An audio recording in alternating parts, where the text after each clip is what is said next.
Hello there, Sam. Welcome on into the stream. How are you doing? How am I doing today? I was actually doing alright.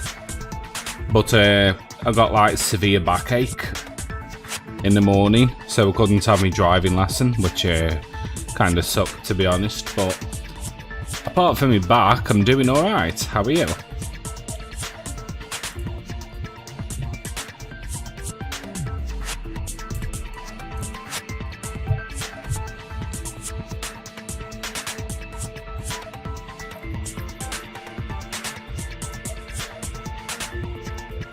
Right, I'm just gonna make a quick cup of coffee, so I'll fade the music, and then I'll launch the game, and then whilst the intro's playing, I'll begin. So I'll be back in a moment.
Danganronpa.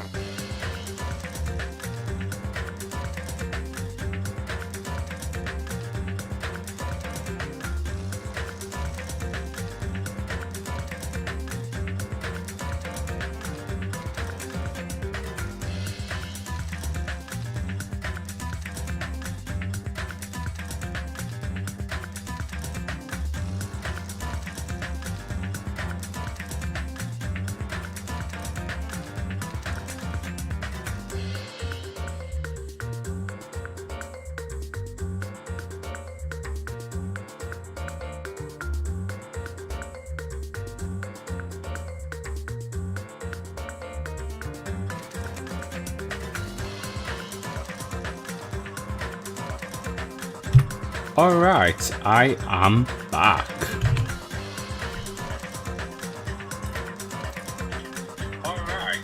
Oh shit, I didn't turn the volume off on my phone. Oof, that was a silly thing to do, wasn't it? Oof. Message retracted. Oh, you removed a message? Go on, tell me what it is. I'm kind of curious now. Alright, so my microphone on? Yes, it is. Cool. Okay, so we just finished that long ass stream we did last time, which was almost 4 hours long. Did quite a few free time events with Gundam, we got the silence, we did the investigation of Mahiru, and yeah, pretty much about to go into the second class trial. I cried in my science class today, no idea why.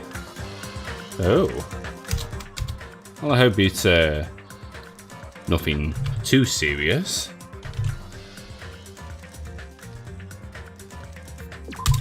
Alright, we're going to continue on. I can actually set some skills now, can't I? Infinity Unlimited Flame. Increases the power of the silencer. Effective during the non-stop debate. Cannot be combined with a cheat code. Cheat code? There's cheat codes?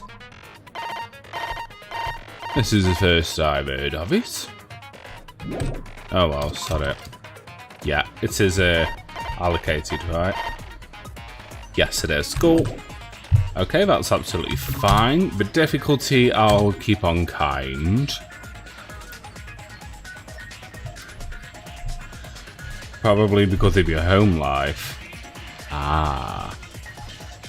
Yeah, it's kind of difficult, isn't it, to kind of like advise on what to do in people's home lives and stuff like that, because everyone's life is different, aren't they? You know, and people deal with various things in different ways. So, yeah, I do hope it's nothing too serious. So, and hopefully, with any luck, this stream of Danganronpa will help you take your mind off things. So, if you can, just sit back and enjoy the ride. Alright, I've already equipped the only skill I've got. Difficulties on standard anyway. And should we review the bullets? No, I don't think I should. Jump into it, why not? Let's go. Now then, let's begin with a simple explanation of the class trial. During the class trial, you will present your arguments for who the killer is and vote for who done it. If you vote correctly, then only the blackened will receive punishment. But if you pick the wrong person, I'll punish everyone besides the blackened, and that person will earn the right to leave this island. Oh, no matter how many times I hear it, it's such a cruel rule. Shut Now up, then, Monomi. Let's first discuss the motive. That masterpiece of gaming, Twilight Syndrome murder case. What? Who cares about that game? The outcome of this trial should be determined by whether or not we find Mahiru's killer. Nevertheless, we shouldn't ignore it. After all, that game is the motive this time. Yeah, Poor you're Monomi. right.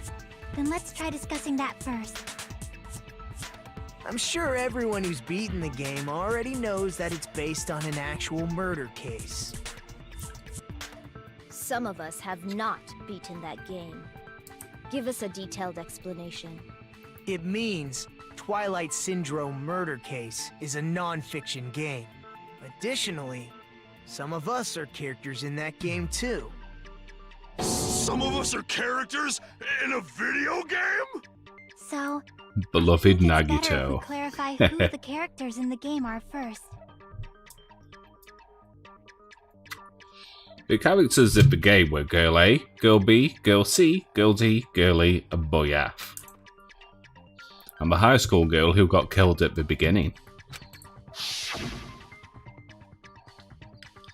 By using a staff roll after clearing the game as a reference, I should be able to figure out who's who. I think there's a little fun fact here. On this cast, there's it's everybody's last name except for Hiyoko. And that was actually a mistake, I believe. It should have been Sayonji.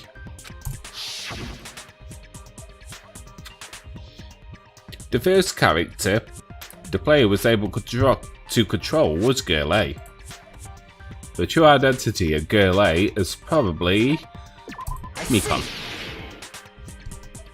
Girl A is probably Mikon Tsumiki. That timid tone.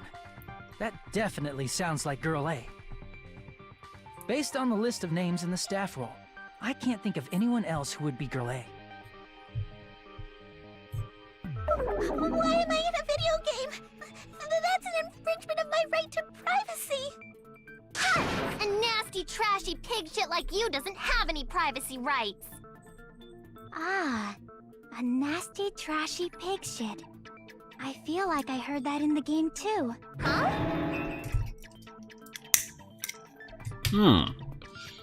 she's right. The one who said that was... I think it was B? I see. Yeah. Girl B was short and foul-mouthed. She's... You are probably underrated? Kyoko. Nah. Foul-mouthed? That's like the complete opposite of me. Anyway, let's move on. Next is Girl C. Hyper, energetic, and unique. That could only be a bookie. I see. Girl C is Ibuki. Girl C? Then I'll see you next Tuesday. Of course you Move on will. to Girl D. Girl D, there's only one person who's always had a camera with them. I see. My hero. Girl D is my hero. The victim in this case. Yeah, that's correct. Let's skip Girl E and talk about Guy F. He's Guy F. Fuyuhiko. I see. Aren't you Guy F, Fuyuhiko? I was in a game? That's fucking stupid. That reminds me. Wasn't there another person whose last name was also Kuzuryu? Another person? It was one of the names on the staff roll.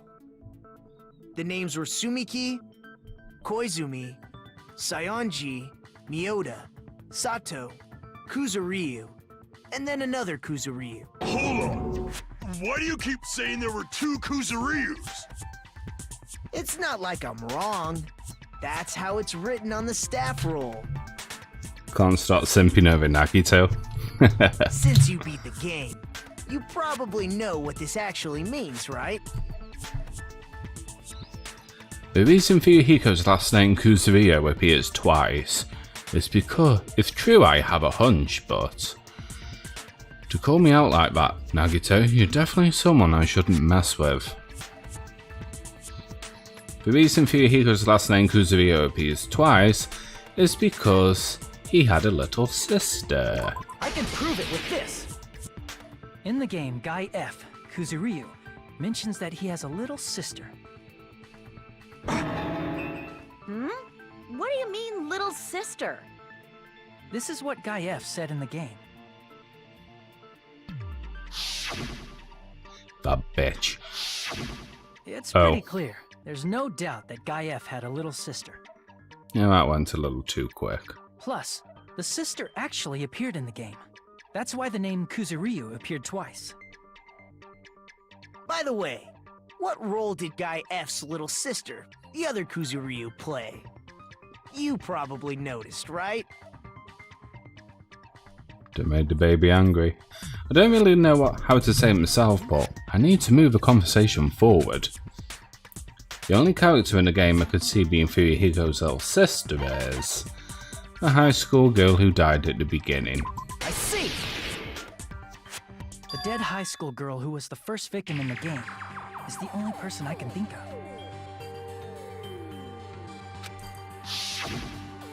That bitch. Girly, was it? That bitch, what the hell did she do to my... Based on Guy F's tone in the game, it's clear that Girl E is not his little sister. So if the only person left is the dead high school girl, then she must be Fuyuhiko's sister. Why do you sound so fucking happy? That's a winning personality you got there. Winning personality? Are you praising me? I was being sarcastic, dumbass. Hey, you said the game is a work of non-fiction. That means Fuyuhiko's little sister is... Yeah, I have a little sister. Something wrong with that? It's just a fucking game. Don't go mixing up some video game with reality. It's not just a game. It's definitely based on true events. That's why it's the motive. Don't go making shit up, bastard! If she was the type to die easily, I'd have fucking killed her myself a long time ago. I mean, when I first entered Hope's Peak Academy, she was mouthing off to me as usual and sent me off. It happened just the other day. About that, you're probably probably thinking like that because you've lost your memories. Same for Fuyuhiko too. Shut the fuck up! You be quiet! I see. So you're never gonna accept that that game is based on true events, huh? Okay, I understand your attitude toward this class trial now. Nagito, you seem to be doubting Fuyuhiko a lot. Do you suspect he's the killer? A mystery that easy would make me feel sad. It wouldn't be good enough to serve as everyone's stepping stone. That's why I'd be much happier if Fuyuhiko wasn't the killer. Okay, you're starting to act weird again. Anyway, now we've established who all the characters in the game are.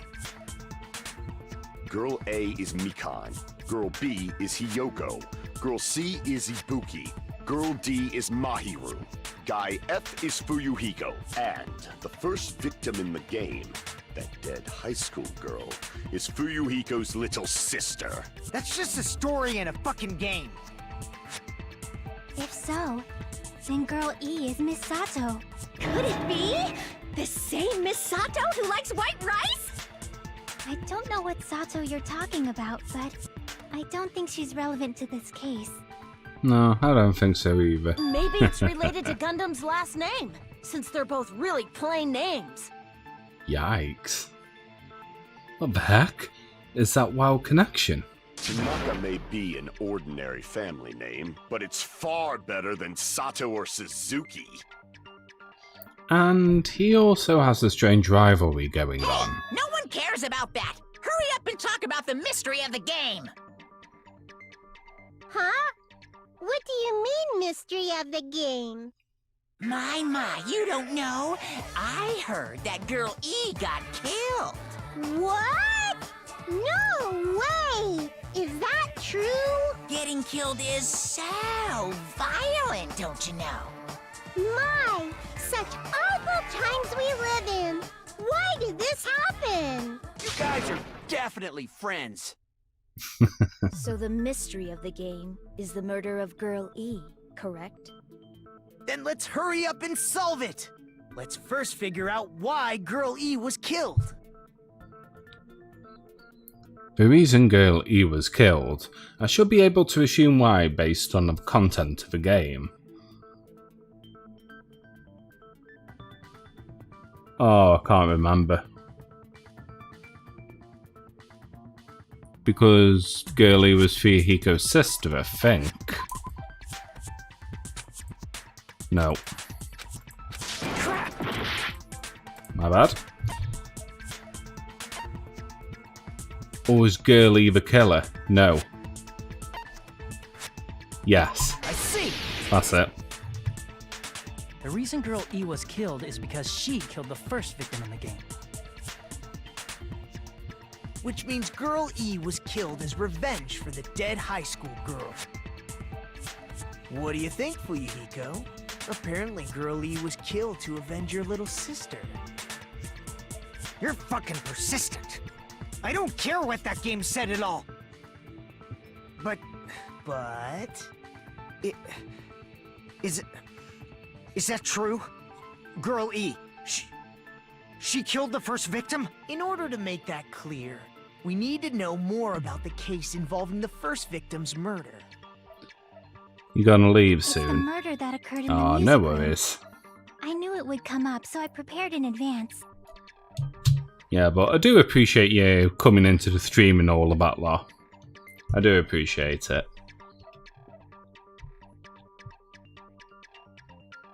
Look, I made a map of the music room's surroundings, which was the stage of the first case. I'm surprised you went to all this trouble. Oh, you have to get off your bus. Oh, you're like on the way back home or something. Mapping is second nature to retro game fans. Classic dungeon crawler RPGs have a first-person point of view, so mapping as you play is a basic. We get it! Let's talk about that later so we can focus on the case. Then, I'll start explaining. Girl A, Girl B, Girl C, and Girl D were at the entrance hall when they heard the sound of glass breaking. You might come back. Immediately, they climbed Okie the dokie. stairs to the second floor and headed to You're more where than they heard welcome that sound. back. Girl E was in front of the music room on the second floor, and she confirmed that the sound came from in there. But the door to the music room was locked. So Girl D went to get the key from the office, and when the 5 of them were finally able to go inside, Nightflyer, welcome on in. How are you doing? they found the victim's body, dead from a blow to the head.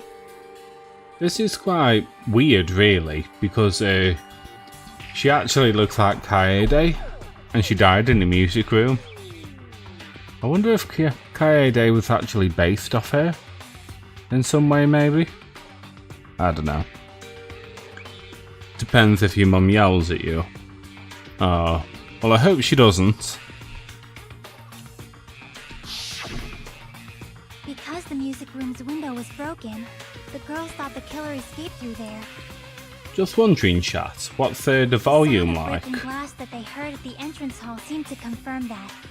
Is it a little quiet, or too loud, or just Plus, right? Girl E's school swimsuit was stolen, so they concluded that the escaped killer was some pervert. Rihiko's sister is How hot. does that sound? Yep, an understandable explanation. Just as expected from the ultimate gamer who excels at clearing games. But it wasn't a pervert, right? Wasn't the real killer Girl E? Obviously. Girlie was waiting outside the music room for the other girls after she killed the first victim. Did she lock the music room from the outside? Then she would have totally needed the key from the office. Well, her attitude was disgusting. Yeah, I remember watching it in the anime. Which means Girlie was hiding that key. We can assume she used it to lock the music room after she left it. But Girl D was the one who went to the office to get the key to the music room, right? By the way, since it was never mentioned in the game, we can exclude the possibility of there being a spare key. You can lock the music room from the inside, right? So from there, Girlie broke the window and escaped. And sprinted to the front of the music room as fast as she could before the others arrived. She would have passed by the entrance hall where the other girls were waiting if she tried to do that. Then, forget this! It's not cute to see an old guy sulk. Hey, is Girl E really the killer? We haven't reached an answer yet. Based on the details of the game, it's no mistake that Girl E, who was waiting in the hallway, is the killer. Then, what did Girl E do after killing the girl inside the music room? I guess I need to clear that up first. Make your argument.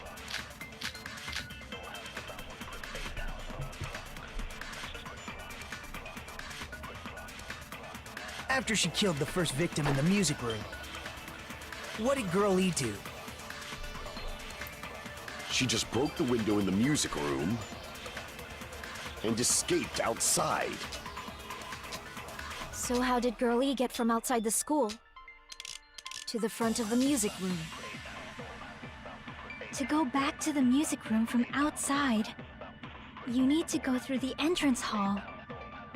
That's correct. At the entrance hall, the other 4 girls should have been there. At the entrance hall, the girls heard the sound of the window shattering. Oop. No, that's wrong! So you're late, just got back from work. Oh, no worries. The sound the girls heard Welcome wasn't on the window in. breaking. Yeah, we haven't actually got that far into the trial. It's only like determining who Girl A, Girl B, C, D, E, and Guy F is. And that's pretty much it up till yet. But how are you doing, Olga? If it wasn't the window, then what broke to make that sound? A vase. Vase? How low can you go? After the murder, a broken vase was discovered in the classroom next to the music room. So the sound of breaking glass that the four girls heard wasn't the music room's window. It was the sound of the vase breaking. Probably. Actually, the murder was nearly finished by the time the four girls met in the entrance hall. Girl E killed the victim in the music room, broke the window, and went to the office to get the key. With that key, she locked the music room from the hallway, returned the key to the office, and went back to wait in front of the music room. Working at a bank has its perks being closed every federal holiday. I can imagine, yeah. And you're off tomorrow? Nice. Unfortunately, I'm working all day tomorrow, but I'm off Friday. And then I'm in for half of Saturday, I think.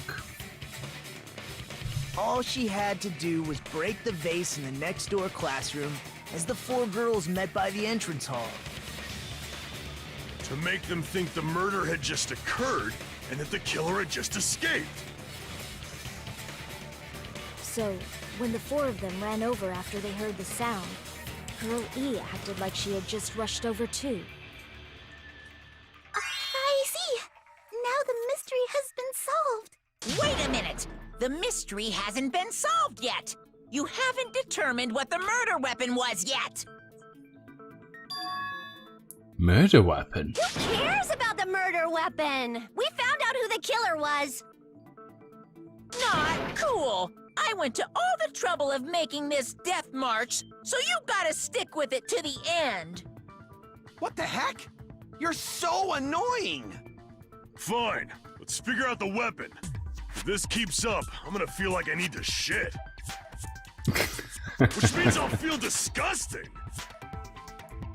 You're the disgusting one. The weapon is pretty unconventional. The answer was revealed in the game, though. Now then, will you guys be able to figure it out? An unconventional weapon that also appeared in the game. If we are told we can't advance as long as we don't make that clear, then I have to do it. I'll do it. What do you think the weapon is? I have no idea. Was I out of line just now?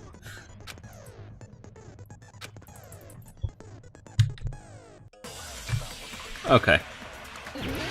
So we've got some more durable white noise. Now, if memory serves, it was a stolen school swimsuit that had gravel put in it. A weapon inside the music room, huh? What about broken glass? Isn't the cause of death a blow to the head? Then she attacked her with the fish tank. That's too big to be a weapon. Then the piano. The piano. Why are you going even bigger? The investigation conducts universal chaos. It's on that big a scale, too? How about beating her with gravel instead? I agree with that.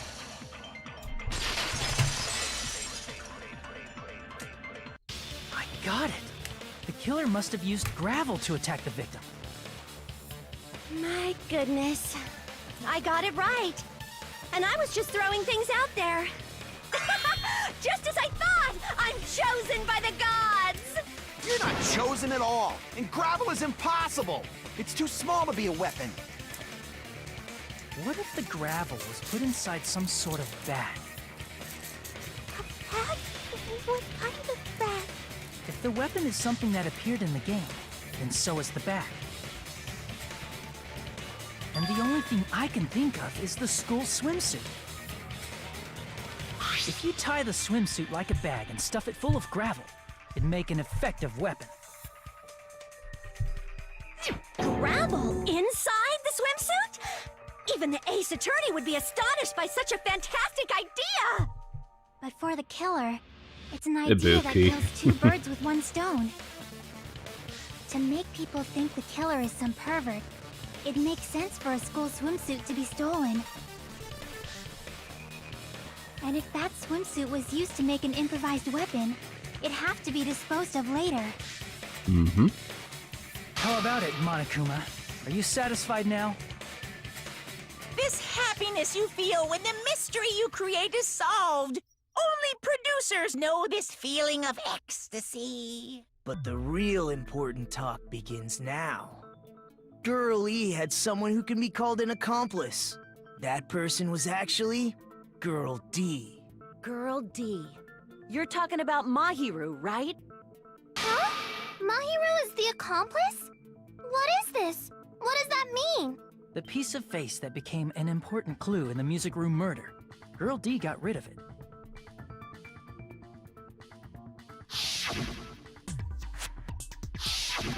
And apparently the reason Girl E committed murder in the first place was to protect Girl D. Girl D was being harassed by the victim.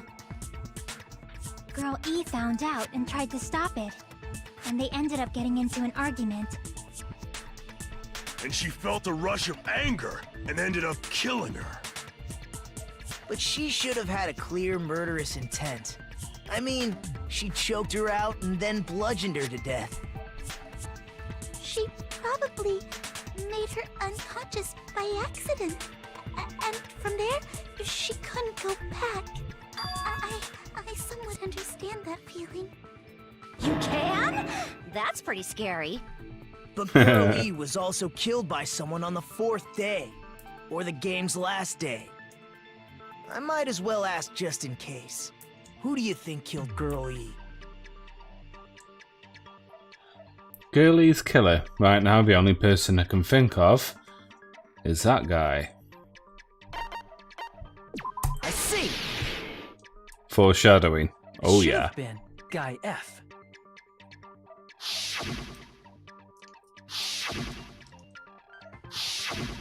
A scenario where Guy F murders Girl E out of a burning, hellfire desire to avenge his murdered sister.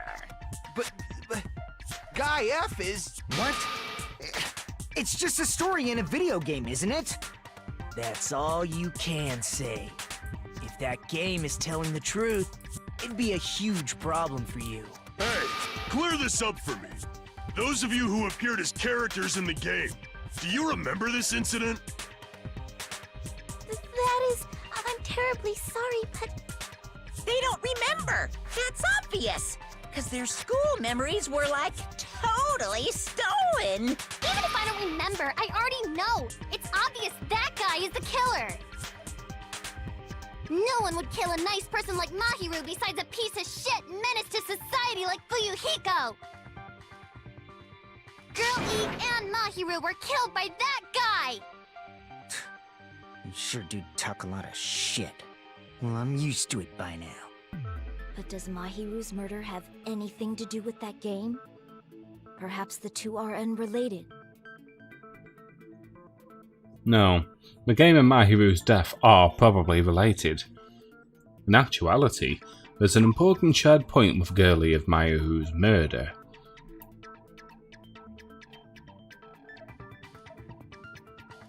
Oh shit, what was it again? In actuality, there's an important shared point with Girlie and Mahiru's murder. Ah, it's gotta be the metal bat. I can prove it with this. I'm not sure the two events are unrelated. At the very least, the killer has definitely played the game.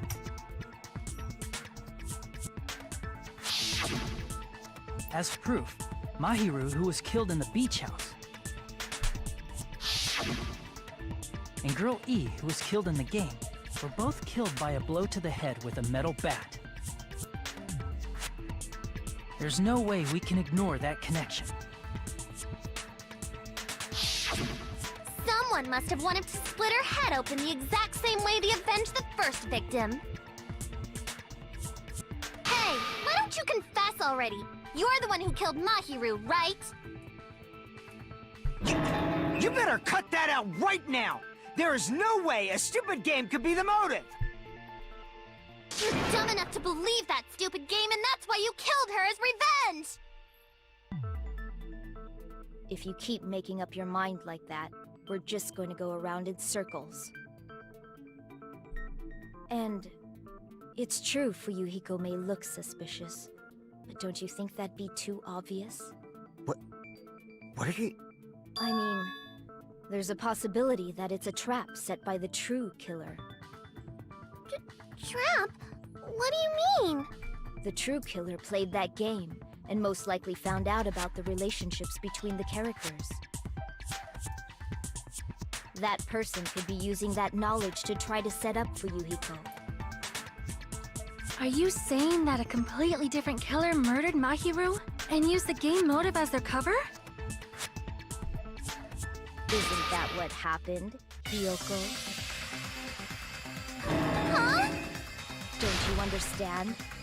I'm saying you might be the true killer. What is this? Like, I can only laugh. What are you even saying, you nasty toilet-clogging bitch? Indeed.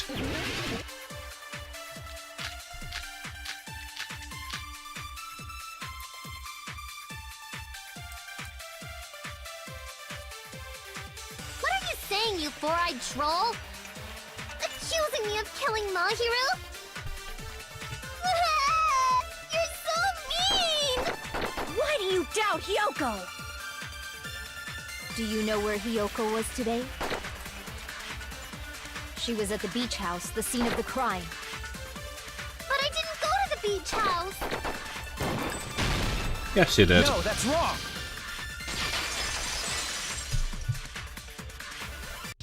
Wait a minute. You should have been at the beach house, Hiyoko. Seriously, I told you I didn't!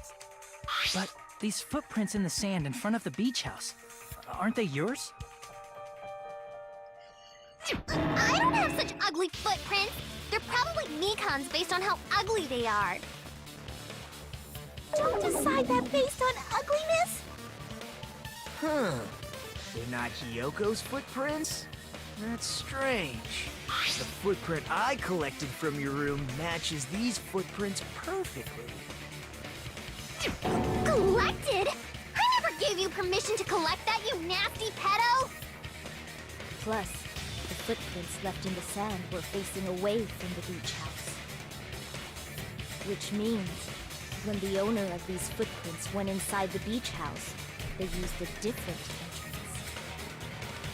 A different entrance? Are you talking about the door facing the road that Mahiru's body was leaning against?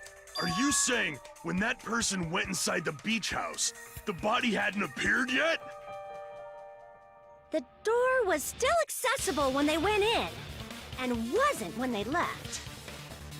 Which means something happened in between those two events. Isn't that right, Hiyoko? Ah! I remember now! I remember when I went to the beach house!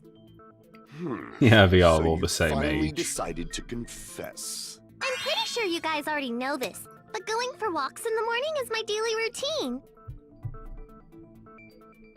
I've never heard of that daily routine before. Uh-oh. And that's when I went to the beach house. I went there on my morning walk. I see. If you went there during your morning walk, that doesn't have anything to do with the case at all. Don't believe her so easily, dumbass. She's obviously lying. Huh? It's a Oh, come lie? back, Sam. People who call other people liars are usually liars themselves. If you say I'm lying, prove it. Can you even prove that I'm lying? There's no way a bunch of worthless idiots like you guys would be able to do that. Alright, looks like we're going to argue with Yoko some more. Letter on Mahiru. I did go to the beach house. But only during my morning walk. I didn't go any other time. Then you didn't meet up with Mahiru at the beach house? Obviously not. Saying I met up with her when I never even saw her? Oh shit. Damn it! I My did bad. go to the beach house, but only during my morning walk. That was it. Oh shit. I didn't go any other time. Oh wow. Then you didn't meet up with Mahiru at the beach house? Saying I met up with her when I never... Is this a panel of idiots? I did go to the beach, but only during my morning walk. There we go. No, that's wrong.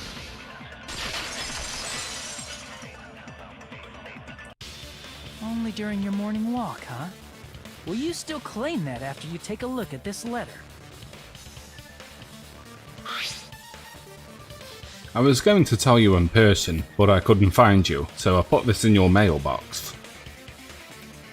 About what we discussed earlier, is it okay if we change the place and time? I want you to come to the beach house on the second island at 2:30 PM. It seems there's someone who wants to interfere with our meeting. Let's keep it a secret. Until then, let's not try to see each other for a while. It would be bad if they started suspecting us for no reason.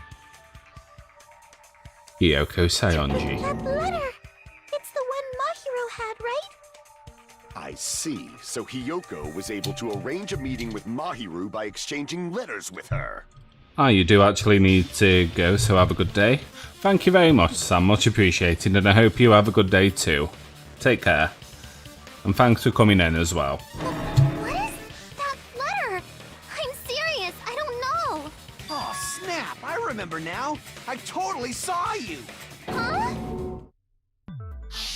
Me and Hajime met up at the diner around 3 p.m. to go to the beach.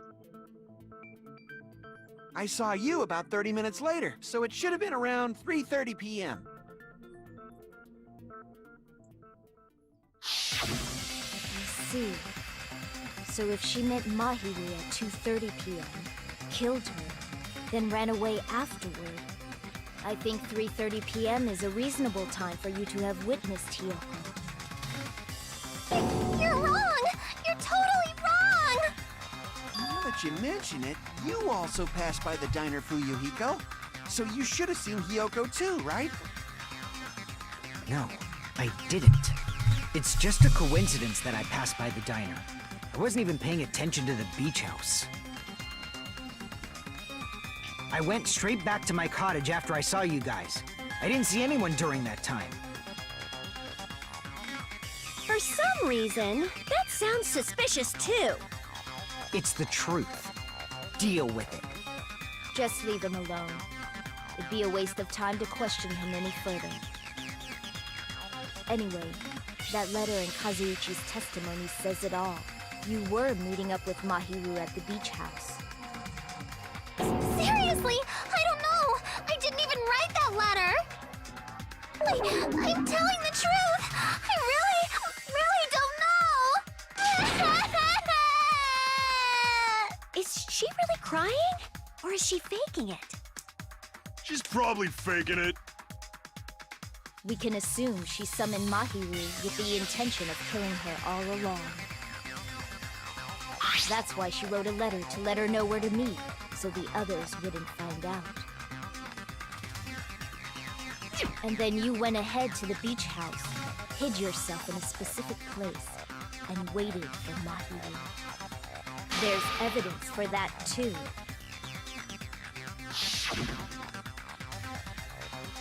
The only place I can think of where Hiyoko was hiding is probably that place, right?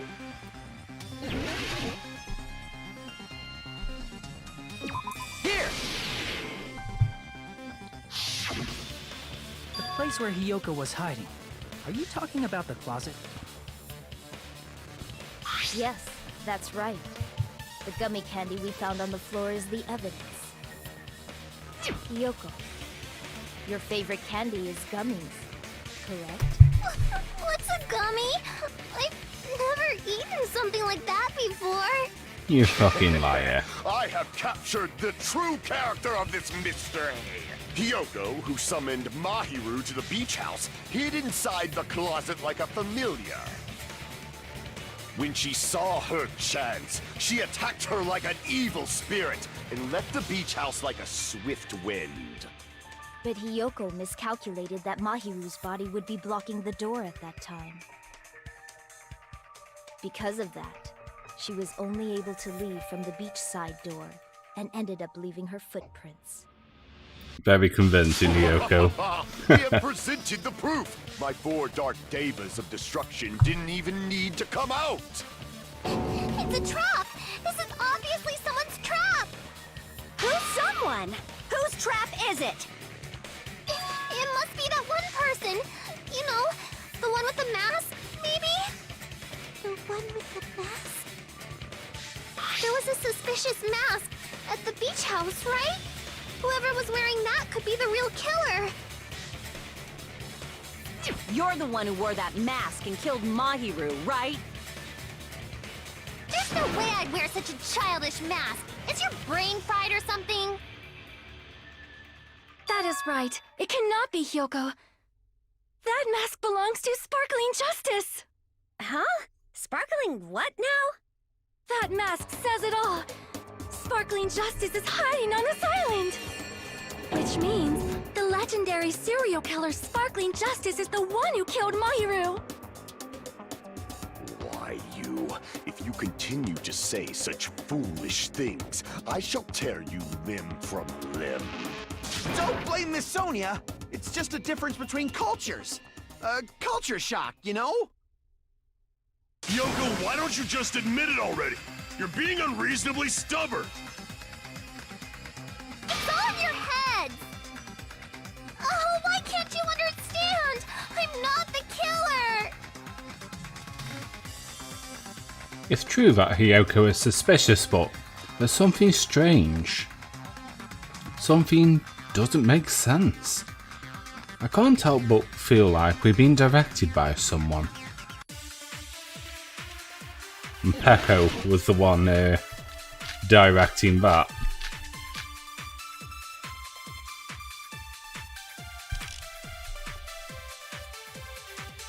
I shall render my verdict upon this mystery's conclusion. Hiyoko is the sinner who killed Mahiru! I'm telling you, it's a trap! There's no doubt. You went to the beach house, right? That is...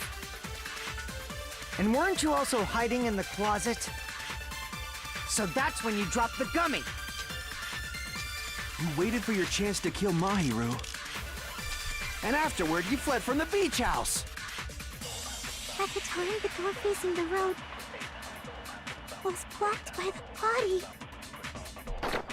So you were forced to flee from the beachside entrance. And that's how you left your footprints!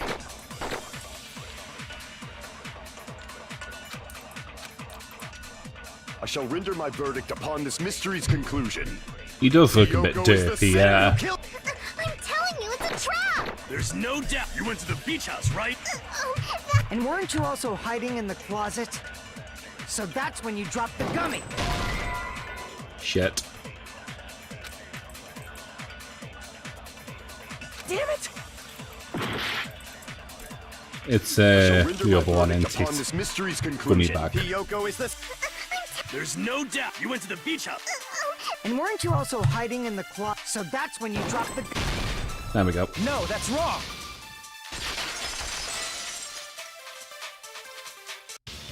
About that gummy, did Hiyoko really drop it? The only one childish enough to eat gummies is that midget over there. You're a midget too, you know. You're the one who worries about never getting taller. It's true Hiyoko likes to eat gummies, but she only eats a specific brand. The brand of gummies you eat only have strawberry, melon, grape, and orange flavors, right? Huh? But what about the lemon flavor? The gummy at the crime scene was yellow, so it obviously looked like it was lemon flavored. Huh? That gummy is yellow? And it's not mine! The ones I eat don't have any yellow gummies! What? That's right. None of the gummy bags in her cottage had any yellow ones. Then we can't assume Hiyoko is the one who dropped that yellow gummy.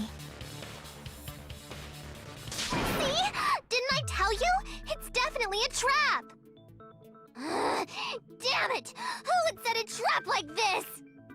I'll get my revenge. I'm gonna bop you on the head with all my might. Hold on, you little bitch!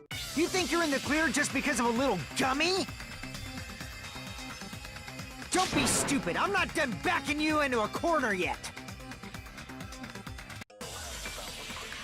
Oh boy.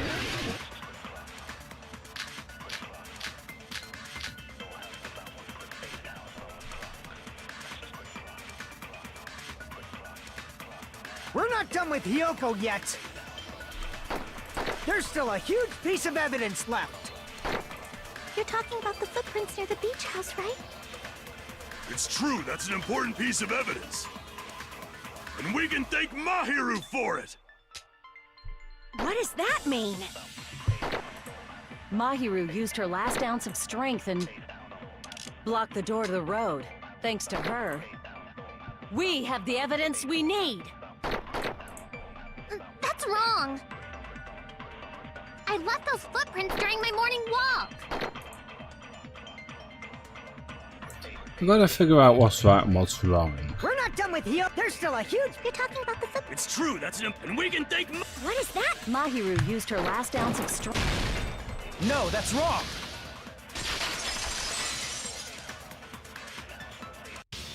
Mahiru didn't block the door.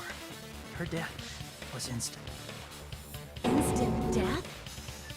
According to my autopsy, yes, there's no doubt that Mahiru died instantly. If you keep making shit up, I'll fucking kill you! I'm sorry. Fuyuhiko, you cannot do that. Only a coward threatens women. I'm pretty sure her death was instant, too. I mean, her injury was only a single blow. That's why Mahiru isn't the one who blocked the door. Someone else used her body to block it. Someone else? The killer, of course. They're the one who blocked the door with Mahiru's body. That's why there were bloody drag marks left on the floor. But why did the killer block the door? Just ask Hiyoko. She's the killer, after all. Seriously, that's not true! Let's assume Hiyoko is the killer. Wouldn't that mean she's also the one who dragged the body? If she handled the body that bloody, I think her clothes or skin would have been stained with blood. Huh? But when I saw her, she was clean. See? I told you I wasn't the killer! Yay! With this, my innocence has been proven! I won't let you look down on me! Oh boy. We haven't decided that yet! Hey, Fuyuhiko. Why do you keep insisting that Hiyoko is the killer? Shut up! I'm telling you, she's the killer! That little bitch is definitely the killer! Looks like we're doing this.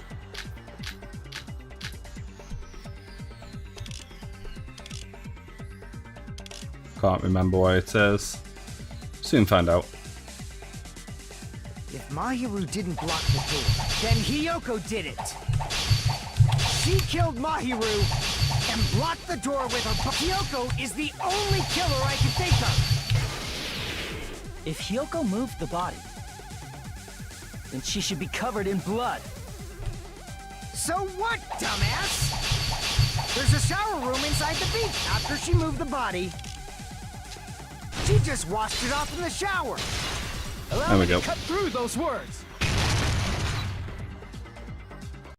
Now, washing it off in the shower is impossible because the shower in the beach house was out of order. Out of order? I'm terribly sorry. I haven't had any time to actually repair it. Then maybe she took her clothes off to move the body, and when she was done, she put them back on. Are you saying I did something that perverted? Hiyoko took her clothes off before committing murder? No, that should be impossible.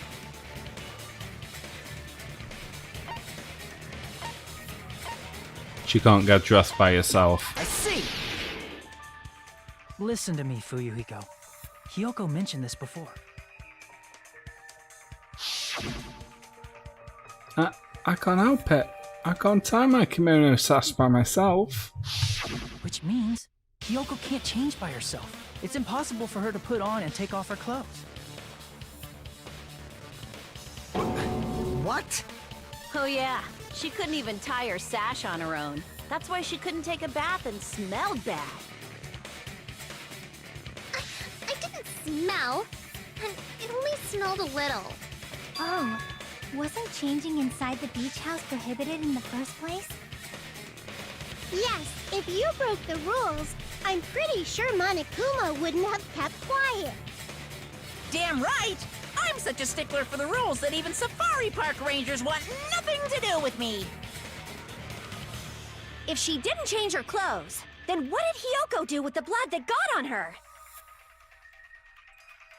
Like I've been saying, the blood wasn't on me in the first place, because I never touched Mahiru's body. Hey, if you think about it the other way around, does that mean whoever was covered in blood is suspicious?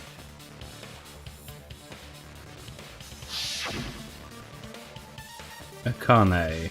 Because if so, I believe Akane was soaked with blood when we all met up to go to the beach. Didn't I tell you that was because I got beat up by Coach Nekomaru? I can attest to that. If I hadn't gotten that rough with her, she never would have backed out. Doubting me, of all people. You got some nerve. All right, I'll bend your body in half so you're stuck in a bowing position for the rest of your life. That actually sounds pretty cool! The hell it does! Hey, more importantly, I'm okay now, right? It's okay that I'm not the killer? Yeah, seems like it. See? I already told you. There's no way I'd kill Mahiru. 'Cause Mahiru taught me how to wear a kimono, and she was very, very kind. There's no way I would kill a nice person like her. Why wouldn't you believe me earlier? You guys are stupid! Stupid, stupid, stupid! Any relation to Leon Kawata? Hyoko, please don't cry. Everything is fine now, right? Shut the hell up, pig barf! I hope you get a hangnail and die! I'm sorry for being pig barf! More importantly, Fuyuhiko's behaviour earlier was definitely strange. Getting so worked up and accusing Hiyoko of being suspicious? Could it be... does he actually have something else in mind? Hey, Hiyoko. Now that our suspicions have been addressed, can you tell us the truth? Huh? Even though you're not the killer, you still went to the beach house, right? Like I said, it was a trap! Yeah, I got that already, so... can you give us the details about that trap? I would like to know too. It might lead to some kind of clue. Fine. You want me to talk, huh? Earlier this morning, Mahiru was the one who came up to me. She asked if we could meet up later. Huh? But didn't you say earlier...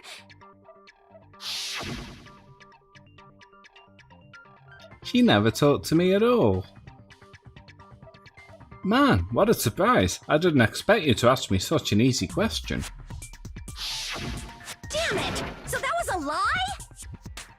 'Cause I thought it'd be doubted if I admitted it. So I figured it was better not to say anything. So, what was your answer to Mahiru's invitation? I told her it was fine. I mean, I didn't have a reason to say no. Unlike everyone else here, Mahiru was someone I wasn't embarrassed to be seen with. You always have to say something snide.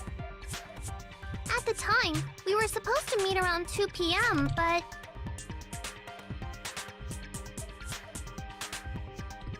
Give me 1 sec. Just changing the volume a little bit higher. Around noon, there was a letter inside my mailbox. A letter? Yeah, this one. Jill, how are you doing now? Welcome to the stream. How are you, Shug? I was going to tell you in person, but I couldn't find you, so I put this in your mailbox. About what we discussed earlier, is it okay if we change the place? I want you to come to the beach house on a second island. The time is still the same at 2 p.m. It seems there is someone who wants to interfere with our meeting. Let's keep it a secret. Until then, let's try not to see each other for a while. It would be bad if they started suspecting us for no reason. Mahiru Koizumi. Letter Hiyoko received has been added to the truth bullets. Cool. Just finished stream? Oh nice, what did you stream? I saw this letter and went to the beach house at that time. Huh? The letter that Hiyoko had? Doesn't it clearly contradict that other evidence? Where's the other one?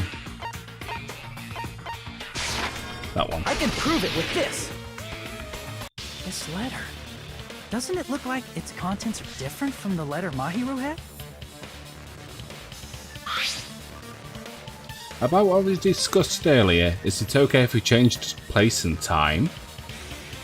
I want you to come to the beach house on the second island at 2:30 p.m. Mahiru's letter said to meet at 2:30 p.m. But in Hiyoko's letter... About what we discussed earlier, is it okay if we change the place? I want you to come to the beach house on the second island. The time is still the same at 2 p.m. It was a good stream? Oh, Nice. The meeting times are off. It's also strange that both letters wanted to change their meeting spot to the beach house.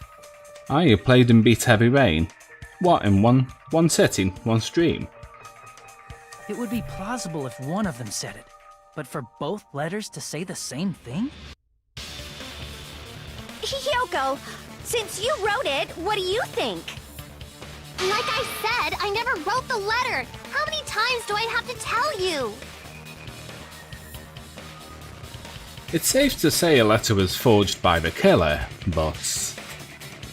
which letter did the killer forge? I would say both. I see!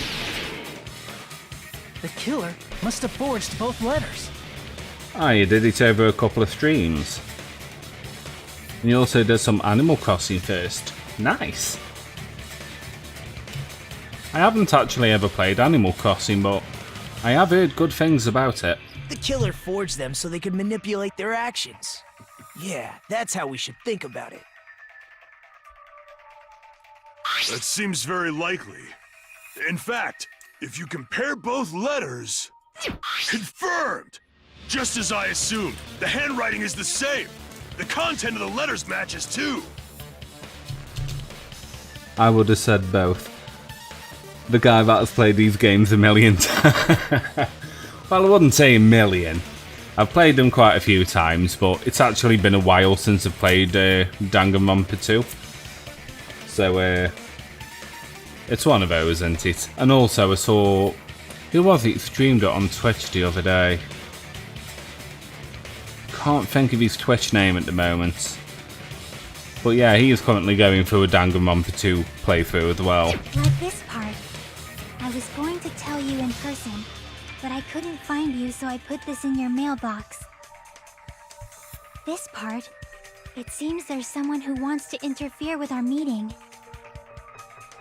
And this part. Let's keep it a secret. Until then, let's try not to see each other for a while. Tactical Draco, that's the one. The killer forged both of those letters. In doing so, they were able to control Hiyoko and Mahiru to do their bidding, like a netherworld puppeteer. Netherworld They completely puppeteer. tricked me. And then Mahiru's killer. How mean! Give me back Mahiru! Really? This is really terrible. I've offered to help so many times. But the killer this time didn't discuss their plan with me at all. Who would? It's all my fault. I'm so ashamed of being unreliable. And he says that with a smiling face, look here. Here we go again. Once we let our guard down, this happens. We can just lightly punch him to death later. Yeah, slightly punching to death. So based later, on what yeah. the letter said, you went to the beach house at 2 p.m., right, Hiyoko?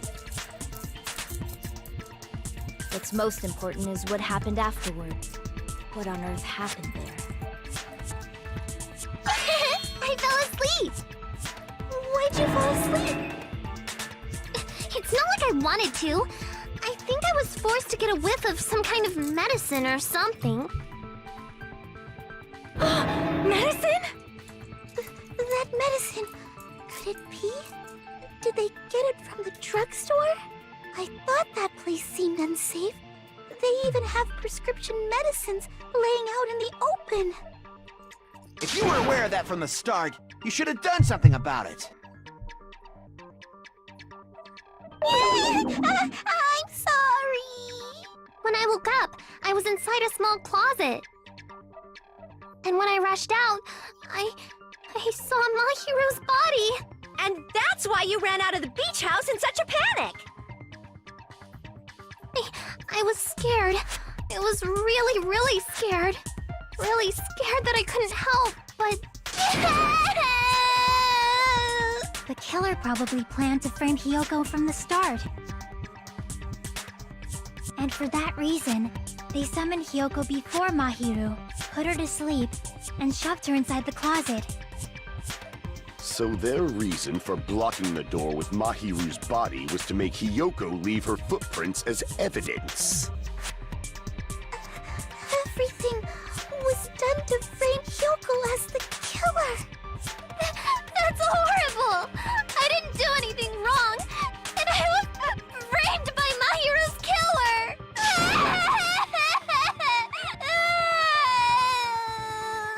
Hiyoko, please do not cry. We believe you. Is it really okay to believe her so easily? She might be faking those tears, you know. This'll never end if you keep being so suspicious. Isn't that what a class trial is all about? The only way to survive is to be suspicious. This is where we go to thoroughly doubt each other. So if you believe in each other so easily, then there's definitely something wrong with you. You're wrong, Fuyuhiko. We aren't supposed to doubt each other here. We're supposed to work together. The class trial is where we cooperate with each other, work hard, and aim for victory. The killer and everyone else. Two hopes attempting to grasp the one true hope. Two hopes clashing with each other is poetry in motion. That is what a class trial should be. Seriously, which side are you on? I'm on the side of the absolute hope that can overcome any despair. I'm gonna go make dinner. Talk to you later. Okie dokies. Jill, thank you very much for stopping by, and thank you for the lurky as well. Much appreciated. I hope you have a good evening. It should be for you, or neither, damn it anyway. So I hope you have a good evening. Have a good one. And I believe that absolute hope exists at the point where two hopes clash. Your stance is neither white nor black, but gray. And you do not yearn for your life, or even for victory. Jeez, I wish he'd just side with the enemy already so I can believe what he's saying! Let's stop. Believing every little thing Nagito says is a waste of time. Yeah, we need to figure out who Mahiru's killer is. there should be a new clue contained in what Hyoko has told us. So, let us believe Hyoko's words and discuss it once again with everyone. Yup, yup. The debate proceeds when you assume you can believe each other. Assume. Good job. That's the right way. That's the splendid power of teamwork. Hey, what do you think of that, Monokuma? I'm not gonna let you have the outcome you want. Hey. Whoa. He's sleeping. Dumbasses.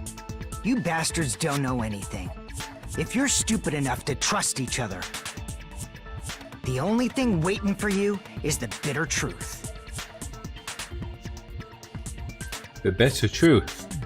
That may be true, but even so, we can't just stand around here all day.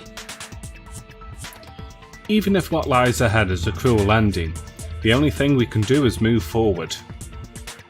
Because unless we reveal who among us is Mahiru's true killer, there's no way we'll survive.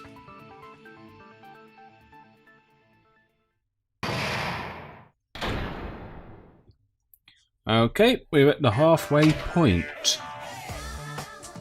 Well now. Now that the class trial has reached its climax, I would like to present the answer right here, right now. You're gonna spoil who the killer is? If I reveal the answer before everyone's ready, they'll all be shocked. They'll all feel despair. You can't! That's seriously a big no-no. But spoiling it right now is innovative, don't you think? The club president and I are powerless against innovation. Who's the club president?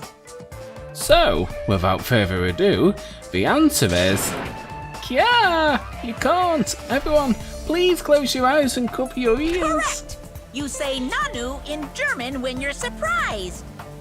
I don't know what you're talking about, but somehow it feels wrong to me. Fun times.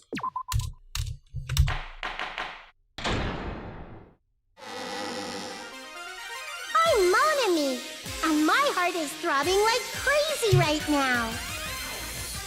To think that the person who killed the wonderful Mahiru Koizumi is in this room. Impossible! Impossible! That's so impossible! There's no way I can believe that! Oh, I can't do anything! How annoying! But I'm just gonna believe in everyone. That's the least I can do. Everyone do your best. Don't lose to yourselves. And don't forget to save regularly. Cheers, Well, Mommy. now that we've decided to believe Hyoko, now what? If the killer was luring Hyoko into a trap, then something that was used there might be a clue. Do you mean the letter? No, it was probably the gummy. Huh? Candy can be a clue? Hey, when you woke up, was the gummy already there? Now that you mention it, I feel like it wasn't. Just as I thought. Just as you thought? If the killer planted evidence while Hyoko was there, she would have thrown it away if she found it. Which means the gummy was placed inside the closet after Hyoko fled from the beach house? The killer returned to the scene of the crime? After I left? They wouldn't have to do something that troublesome as long as they hid somewhere within the beach house. That's impossible! There's nowhere to hide! I even glanced inside the shower room as I was running away, but there was nobody there! Then, does that mean the killer came back? I wonder. At any rate, the solution to that problem is connected to what really happened. That's what I think. I want to play a new game. Is that what you're thinking? Nope. Oh, Oh yeah, good old logic dive.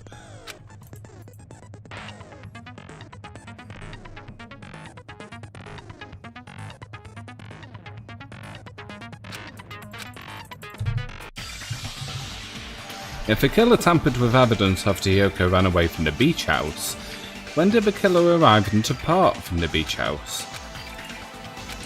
Think. If I just focus and think about it, I'm sure I'll be able to find the answer. Alright, I'm gonna do it!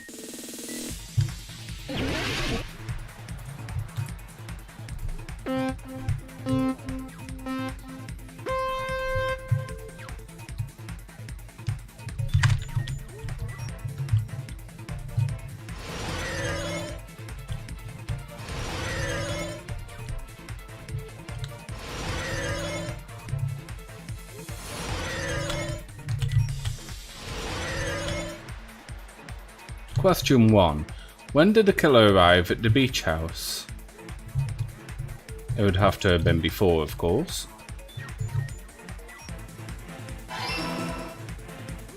Yeah, it is better than the driving game in V3, absolutely.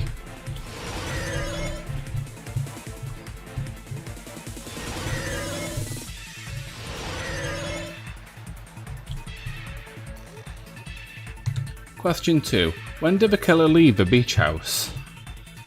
After Hiyoko left.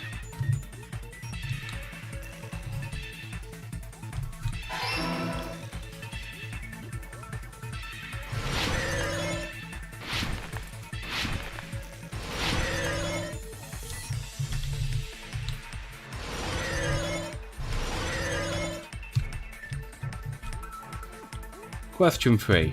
Where was the killer hiding before Hiyoko was unconscious? At the beach house.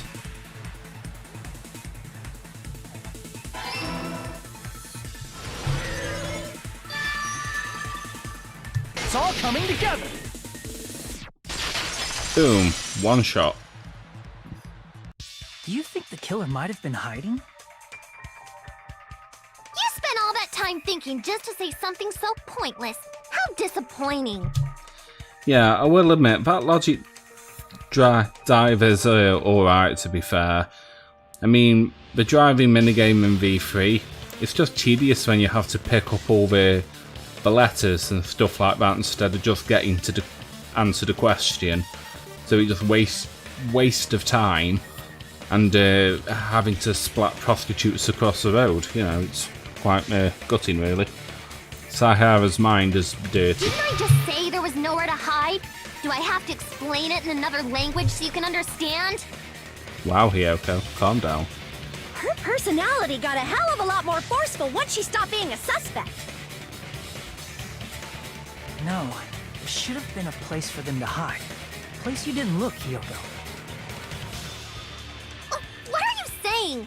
Stop being annoying or I'm gonna make Akane bop you on the head and shut you up for good! I really don't want that to happen to me. I need to answer, by any means. The place where the killer was hiding, the place where Hiyoko hasn't looked is... back in the closet. Yeet. Here! The killer was probably hiding in the closet. The closet? That's where I was locked up! After you woke up, you said you rushed out of there, right? And you probably didn't look inside the closet very carefully. But could two people even hide in such a small place? And without Hiyoko knowing? That's why the killer made sure to arrange a hiding place.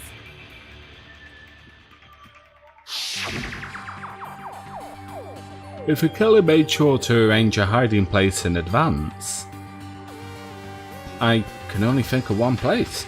That's right. The place where the killer was hiding inside the closet was... in this bad boy. Here!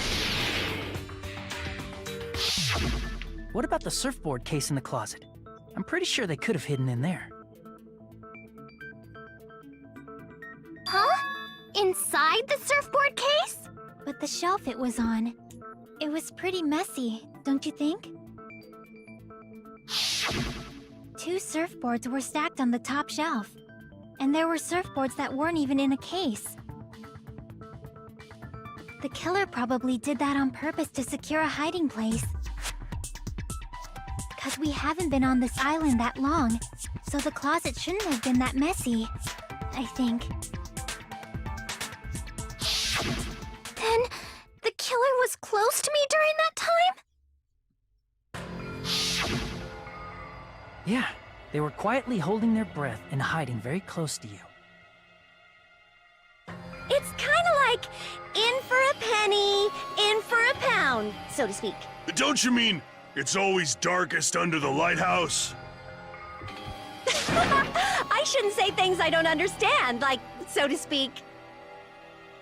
Anyway, the killer hid silently, and after making sure Hiyoko left, they finally left the surfboard case. I agree with that as well. Seriously, nobody asked what you think. There's no way the killer would leave Hiyoko by herself if they were trying to frame her.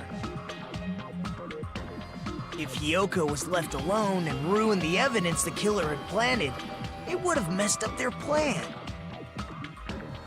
Instead, it makes more sense to think that the killer was hiding in the beach house, watching Hiyoko. Saying whatever you want, even if we didn't ask. All right, if you don't want to friggin' get punched, just stand still and let me punch ya! Oh, you shut up. Then, grit your teeth. Sorry, Akane. It's not like that. Hey, Monokuma. Can I ask you about something that seems strange to me? I believe Prince Shotoku was from the future. A man from the future is always directing the flow of history. I'll listen to your story about men from the future some other time. As I recall, the body discovery announcement is made when 3 or more people discover a body, right? Is the killer also included among those 3 or more people? Yeah, that's true, but, well, something like that is basically what it's supposed to be. You don't sound very articulate. Jeez, you're pretty annoying for noticing something like that. I know it sounds like an excuse, but the body discovery announcement isn't supposed to be used for deduction. It's intended to create a fair trial. It's supposed to let everyone know a body has been found. So you're saying it's unfortunate that I used it for deduction? I understand your excuse, but depending on who actually found the body, it's possible that your 3 or more people rule could be deadly. Well, as long as I keep things ambiguous, I can respond to situations with some flexibility. Flexibility, huh? So what about this time? Is it 3 people including the killer or not? Jeez, fine! You want me to say it? It doesn't include the killer this time, okay? All done. Which means 3 people other than the killer discovered Mahiru's body. What's wrong with that? Nothing. I just thought it was somewhat strange. More importantly, let's get back to our original topic. You're the one who went on a tangent. We were just saying the killer was hiding in the surfboard case, right? And after Hiyoko ran away, the killer got to enjoy the simple life of destroying evidence. However, before we proceed any further, there's something we have to make clear. The killer blocked the roadside door with Mahiru's body before Hiyoko ran away. But what about the blood? Now that you mention it, that mystery hasn't been solved yet. It's going to be all right. If you guys have come this far, I'm sure you can discover that answer too. Now, let's start the argument, shall we?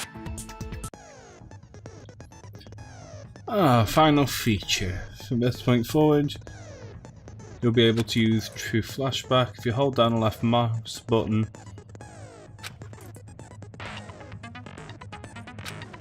Ah, this is the memorizing once. Cool.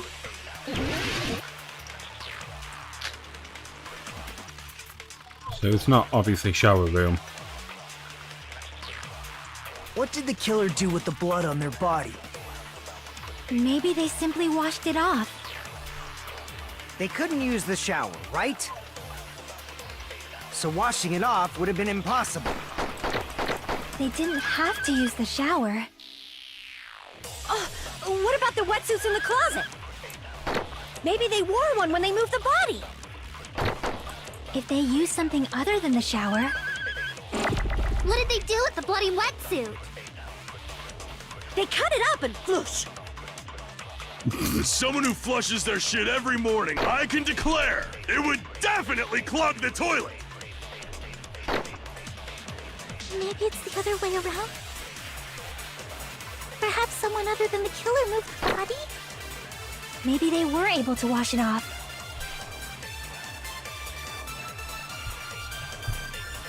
What did the killer do with the blood on their body? Maybe they simply washed it off. They couldn't use the shower, right? So washing it off would have been impossible. Shit. No, there that's we go. wrong. Oof, that was close. If they just needed to wash off the blood, they didn't necessarily have to use the shower. They could have just as easily used something else. Something other than the shower. Like what? Something other than a shower that was used to wash off the blood. Drinks inside the refrigerator. I see. Drinks inside the refrigerator. Couldn't the killer have used those to wash off the blood? I've seen through it. In theory, then, that's impossible. Why? Try to remember the refrigerator carefully, and then you will understand that there's no possible way the drinks in the refrigerator were used.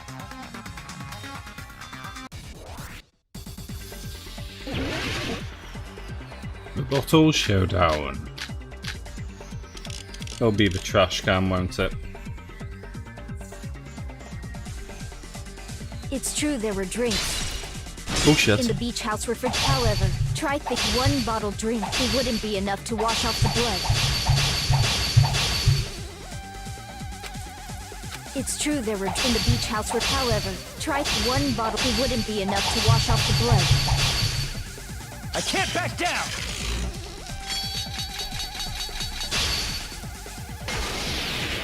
We can't assume they used just one drink. They could have used a bunch of them to wash it off.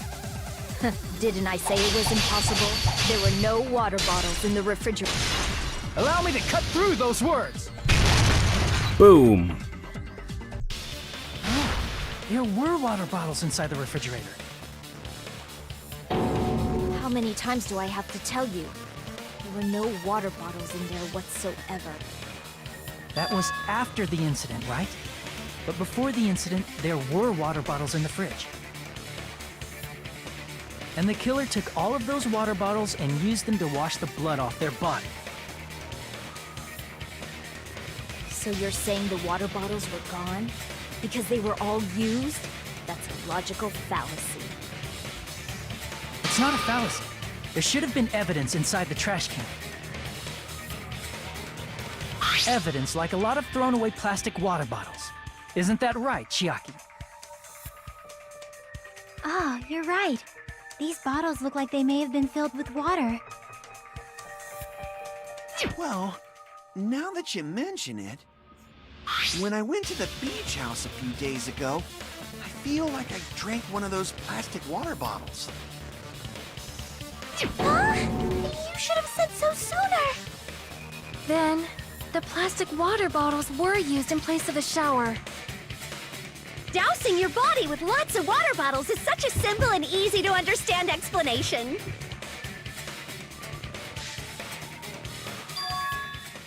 Hold on a sec. Now that I think about it, if they soaked their entire body with a bunch of plastic water bottles, If they did that, that person It would seems be... you've realized who the killer is. See? Just as I thought. Hold on. You know who the killer is? Is that true? Let me ask. Who might that be? If the killer used plastic water bottles to wash off the blood that splattered on them, that killer, Mahiru's killer, must be that person.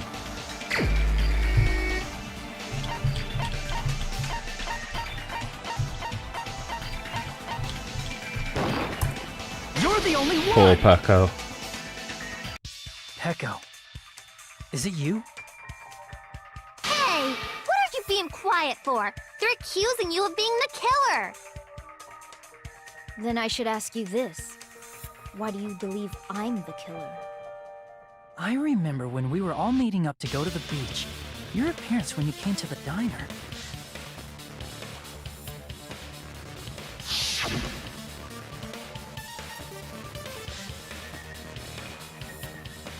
Hajime and Kazuichi, why are you two here? Hey, aren't you breathing pretty heavily? I just did a little swimming. If the killer really did wash the blood off with water bottles, they'd have to drench their entire body. But there were no towels in the beach house, and it would have taken a while for the water to fully air dry.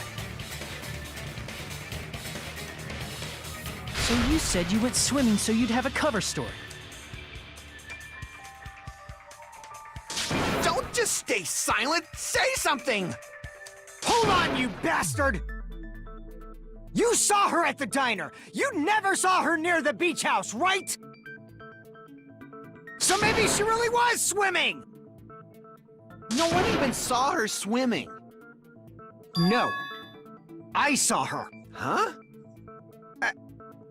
After I ran into you bastards at the diner, I crossed paths with her on my way home. So there's no doubt. She would have arrived at the diner from the opposite direction of the beach house. Hold on, that's strange. Didn't you just say this earlier?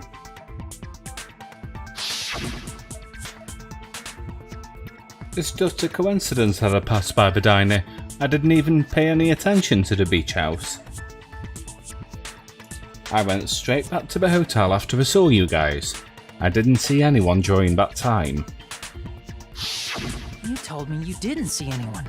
Don't try to tell me you forgot about that.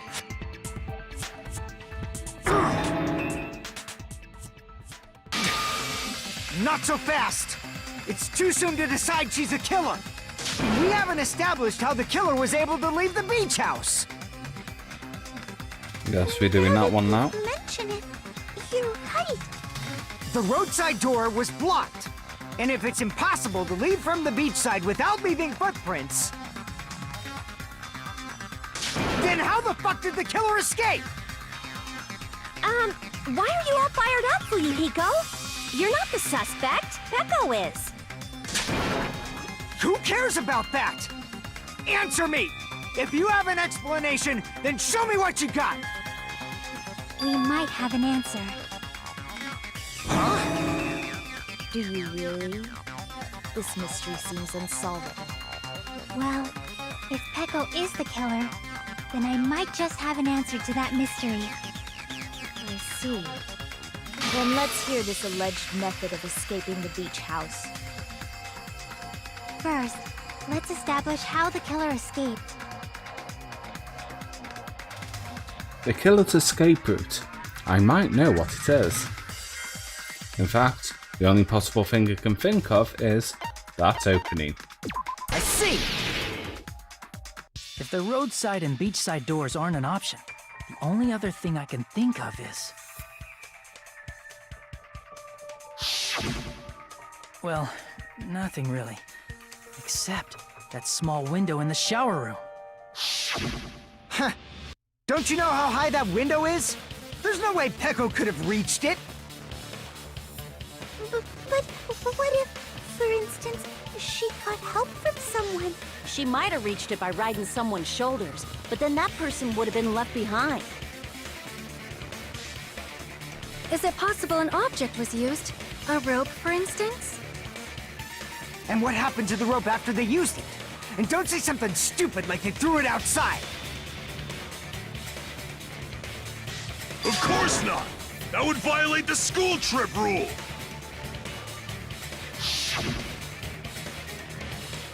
Littering is not allowed. Let us coexist with this island's bountiful nature and mutual prosperity. Littering is prohibited. Even if it might be evidence, rules are still rules. You see? There's no way they'd be able to escape from that window. No, they just have to use an object. Chiaki, don't fall asleep on us! We just said they couldn't use an object! You did? I thought you were saying they couldn't dispose of an object. I see! You don't have to throw it away if you can just hide it somewhere on your body. Huh? Pekka was wearing a swimsuit, remember? Where would she even hide an object? And if you say she hid it in her special place, I'll stab you in yours! No! Please don't be violent! Even if a killer used an object to escape out the window, they wouldn't have been able to get rid of it. So the only thing I can think of is that the killer must have hid it somewhere. If that's the case, focus and think. The object the killer used to escape out the window.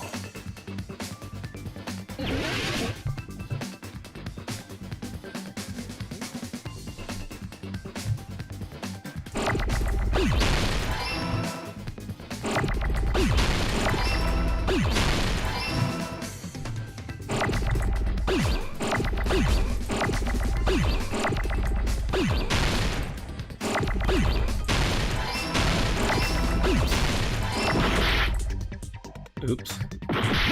Oh shit.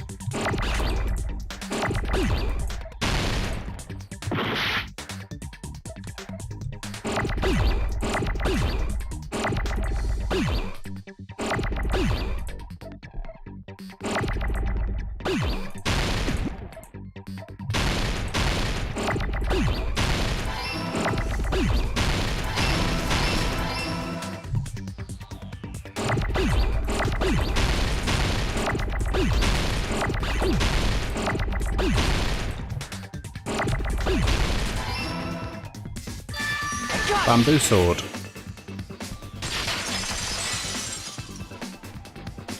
Peko, you carry that bamboo sword on your back at all times, right?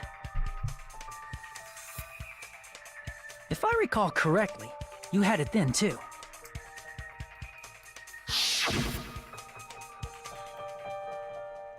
Despite the fact that you had a swimsuit on, you were still wearing your bamboo sword.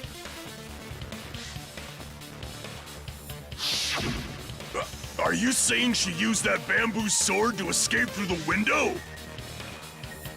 Yeah.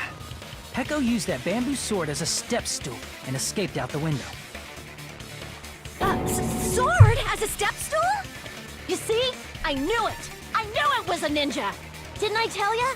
A ninja could have climbed that easily! Ninjas know a climbing trick where they lean their sword against a wall and use the handguard as a step stool. You can add more than 2 letters together to limit the area that you're going to... Oh, can you? Oh, I'll remember that. Thank you for that. Wow! Just like a Japanese ninja! Miss Sonia, ninjas only exist in Japan. Well, it is a bamboo sword, but I'm sure a slender girl like Peko could easily use it to climb. Well, Peko, do you have anything to say?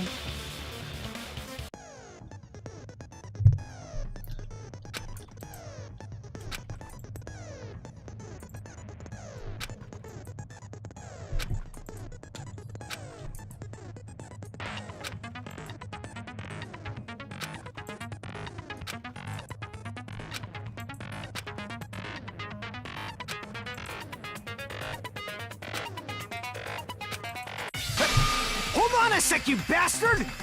You're saying she used her sword as a step stool and went out the fucking window? Then what about the sword? It would have been left in the shower room and she wouldn't have been able to recover it, dumbass! Fuyuhiko, why do you even care? Shut up! Just shut the fuck up and answer me! If you have an answer, then fucking give it to me! If she used the bamboo sword as a step stool, it would have been left behind! Fuyuhiko, why? Why are you...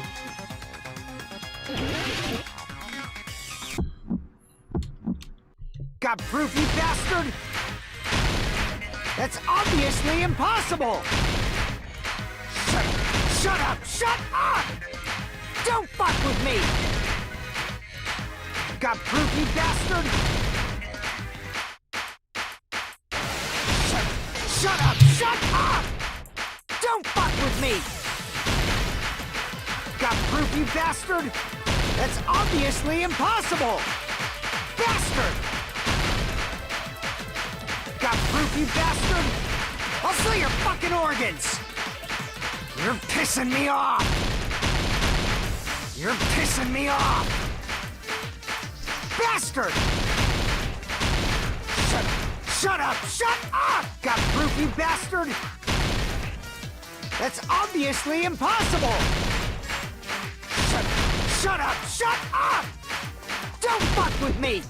If she used the bamboo sword as a step stool, it would have been left behind! This is the end! Bamboo sword bag.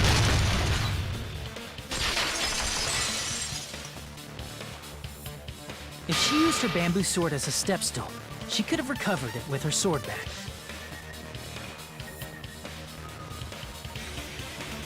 When she leaned her sword against the wall to use as a step stool, she tied her sword bag to it.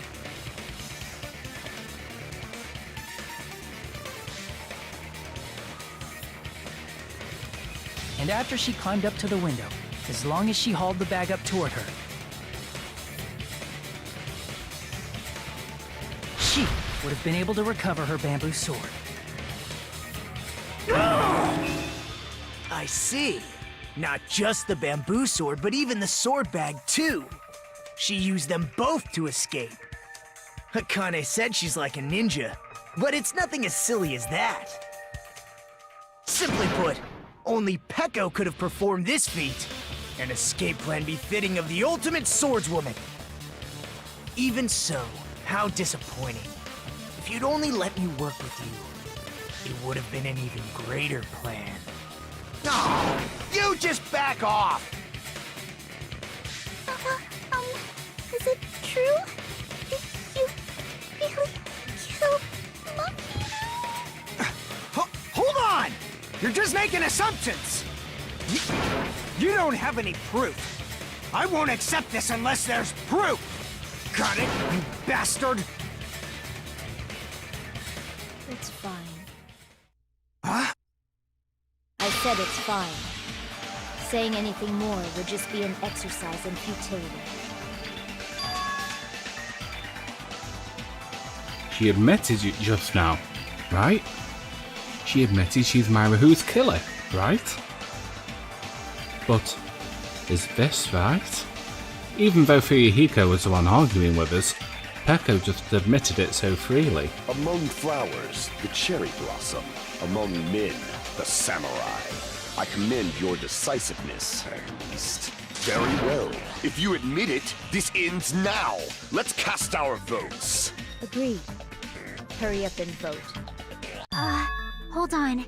Let me confirm one thing first. Can it wait until after the voting? This is important, and it relates to the voting.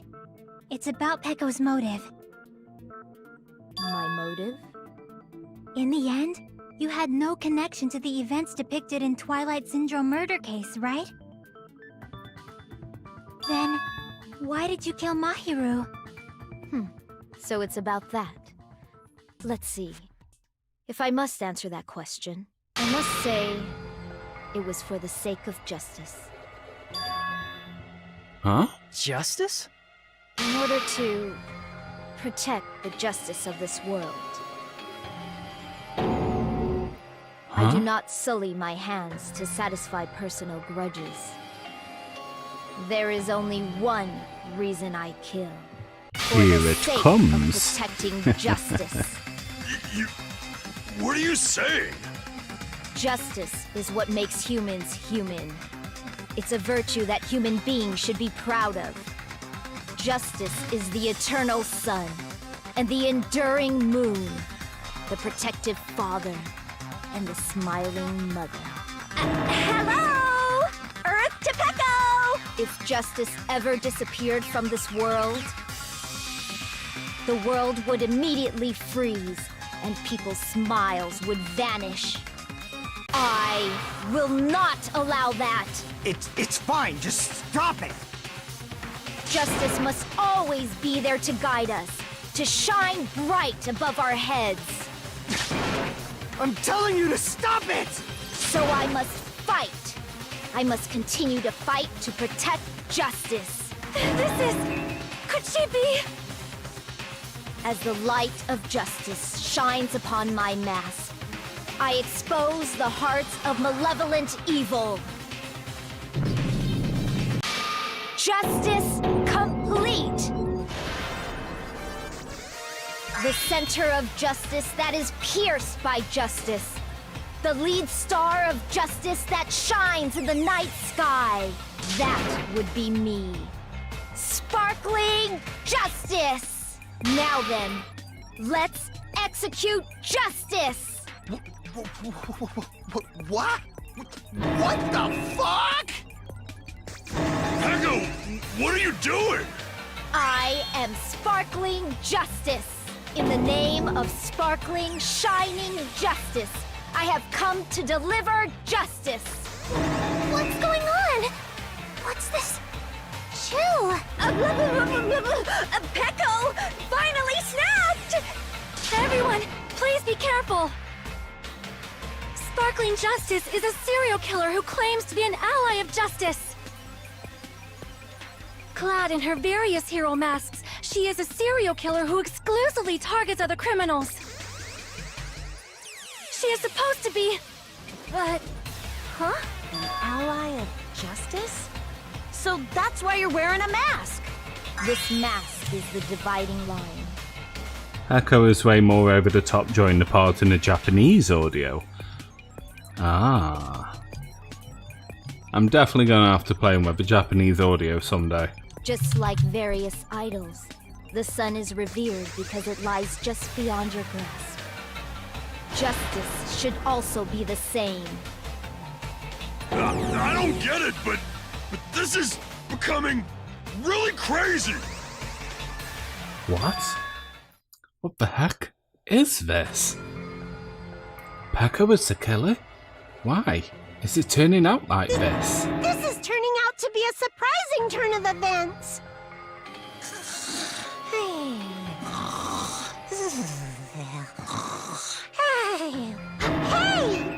Now's not the time for you to be sleeping. Take a look.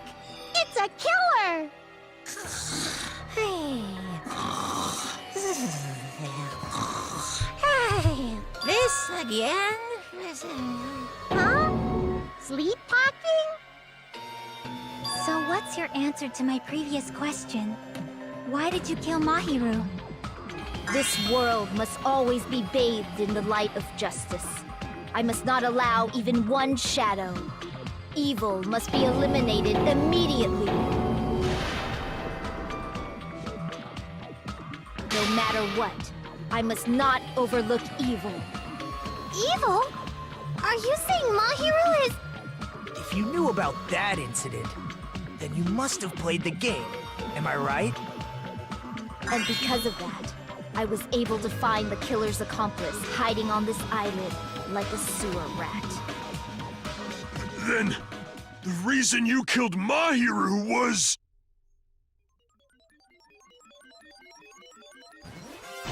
To protect justice, of course.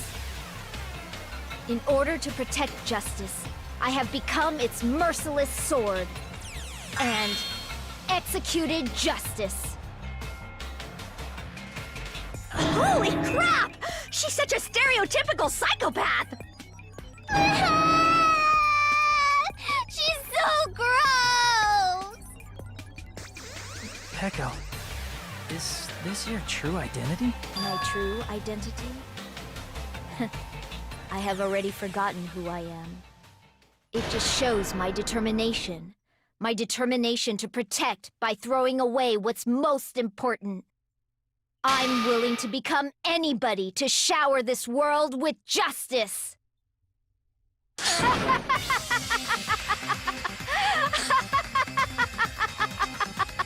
Oh, I can't stand this anymore!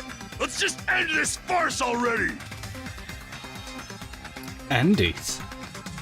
He's right. We need to end this already. The killer. In the end, there's no mistake, it was Peko all along. Let's go over this incident one more time and then let's end this. Alright, let's do it.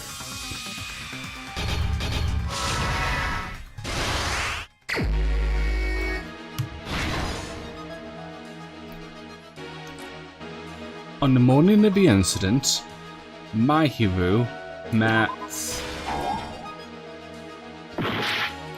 Oh shit.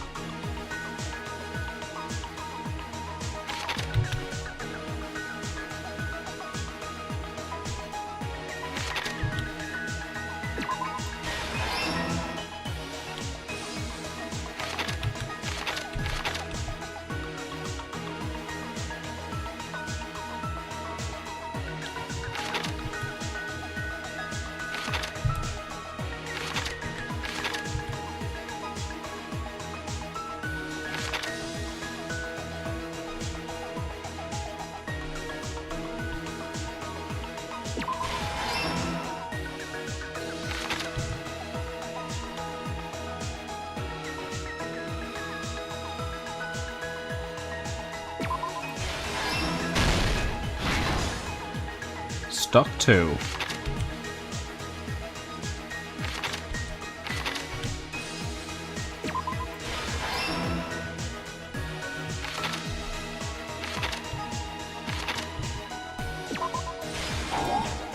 Oh shoot.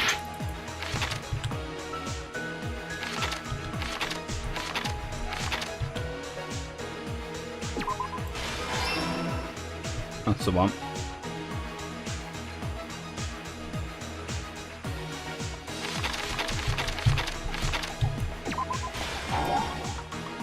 What? Oh yeah, that one's already used.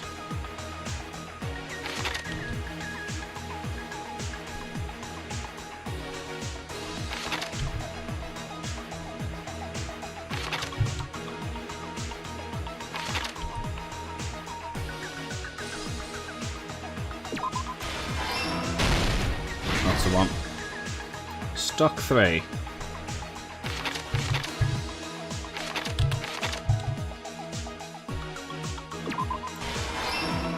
The mask.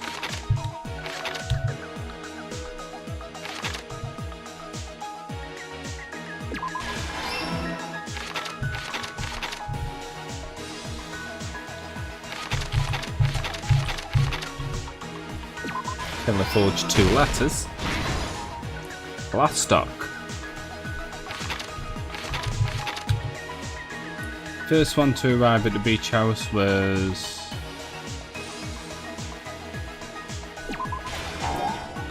No, I didn't think it was that one.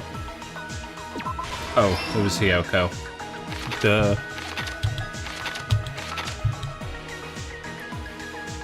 Hiyoko left behind evidence. Here's everything that happened in this case. The incident began this morning when Mahiru spoke to Hiyoko.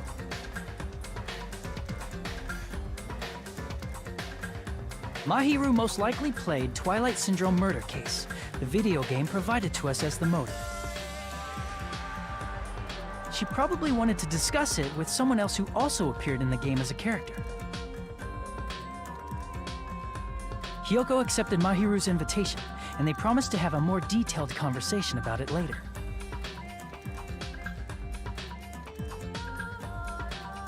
However, someone else overheard their exchange. The killer. The killer eavesdropped on their conversation and used their promise to devise a specific murder plan. By preparing a specific item, they planned to manipulate the two's actions. That item was the letters. They sent fake letters to both Mahiru and Hyoko. The letter Mahiru received told her to come to the beach house at 2:30 p.m.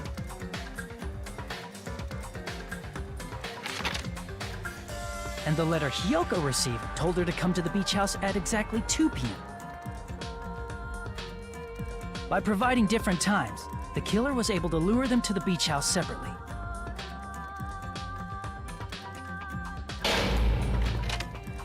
Hyoko totally trusted that letter, showed up at the beach house at 2 p.m., just like it said.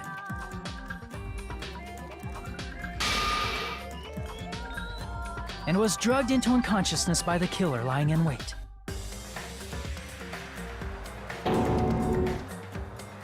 After putting Hyoko to sleep, the killer immediately hid her inside the closet,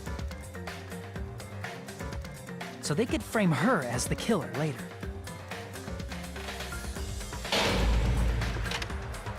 At 2:30 p.m., Mahiru arrived at the beach house.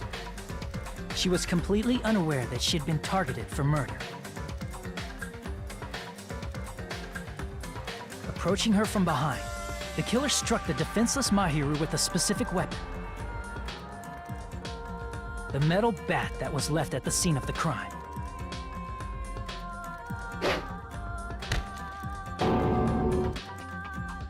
The bat was brought down onto the back of Mahiru's head, and with that, she took her last breath. According to Mikan's autopsy, Mahiru died instantly, so she probably never knew who killed her. With that, the killer achieved their goal of killing Mahiru and began to tamper with the crime scene.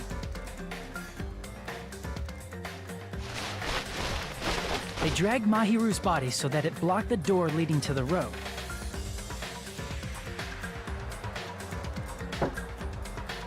Also, the mask found at the scene of the crime was something the killer personally left. I'm not really sure why. My guess is it's something similar to a calling card. That's how the crime scene we discovered was created. However, by moving Mahiru's body, the killer got blood splatter on them. Plus, the shower room had no water because it was out of order, so they couldn't wash it off. But the killer expected something like that to happen.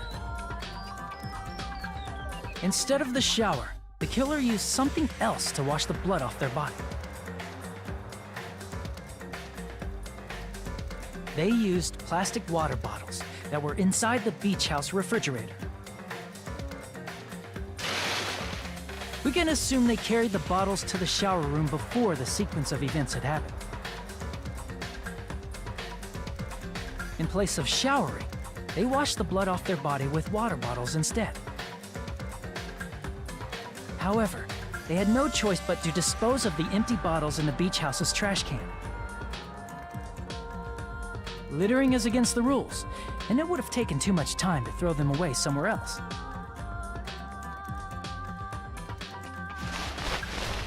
After the killer washed off the blood, they hid in a specific spot inside the closet Hyoko was in.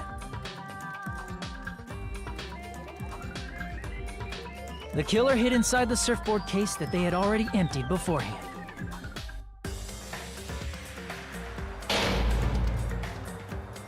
After some time had passed, the sleeping drug used on Hyoko wore off, and she woke up. I can imagine how badly Hyoko must have panicked when she came out of the closet. I mean, she made plans to see Mahiru, who lay dead right in front of her. From the shock and panic of being considered a murder suspect, Hyoko fled from the beach house. Because of that, she left footprints in the sand. Everything was a trap set by the killer to frame her. After Hyoko left, the killer finally came out of the surfboard case. and placed a gummy that they brought with them to shift our suspicion toward Hiyoko. Ironically, placing that gummy is what helped clear our suspicion toward Hiyoko. Finally, the killer began preparing to escape from the beach house. They couldn't risk leaving their footprints in the sand, so they escaped the beach house using a different route. The small window in the shower room. However, that window is rather high up and can't be reached easily, which is why the killer used the bamboo sword they always carry with them. The killer took the bamboo sword out of its bag, tied the bag to the sword's handle, and used the sword as a step stool to reach the small window while holding the sword bag in their hand. As long as they're able to reach the window, all they had to do was pull the bag to retrieve the sword.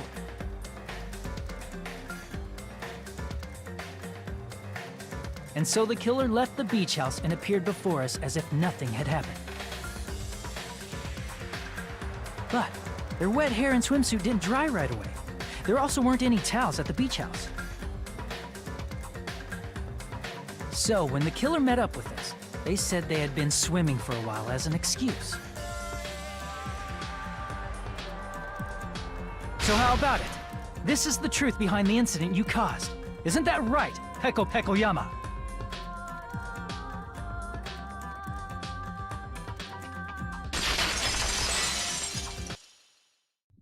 I see. Boop, boop, What boop, of boop, it? boop. She's like totally cool with it. I haven't done anything to be ashamed of. What are you saying? You killed Mahiru! Wrong! I punished evil in the name of justice. That's no reason to condemn me. Whatever. Let's hurry up and vote so we can freaking kill this weird, crazy bitch! There's no way you can kill me. Justice can never be killed. You should all know that as well. What are you saying?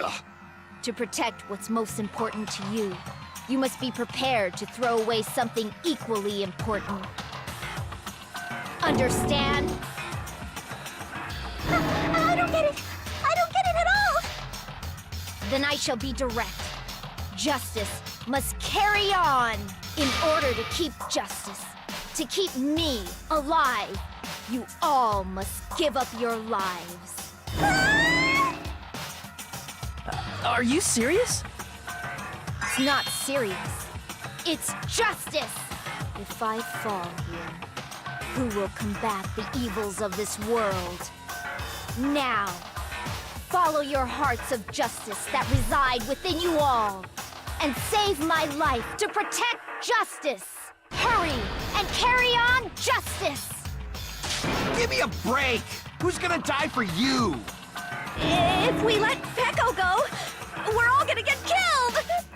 For the sake of grand justice, a few sacrifices are unavoidable. A few sacrifices? That's...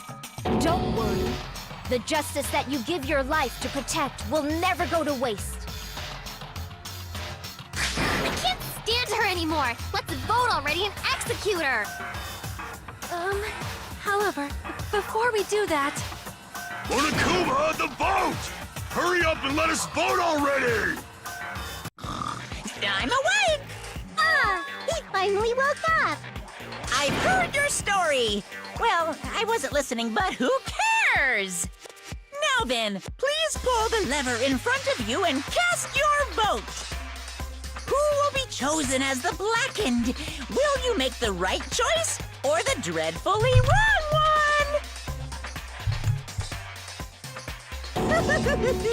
Such heart-pounding excitement!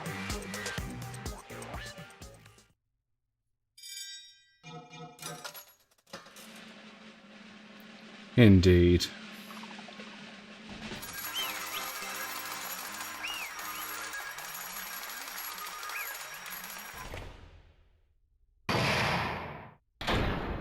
class trial Pardon me, end. can we please have a little more time?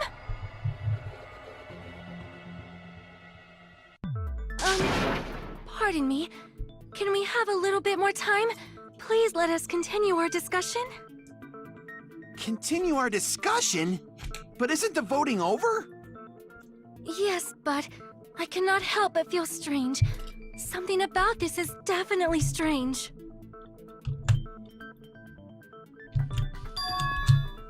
Huh? Strange? What do you mean? There's no doubt that Peko is the killer. That is true.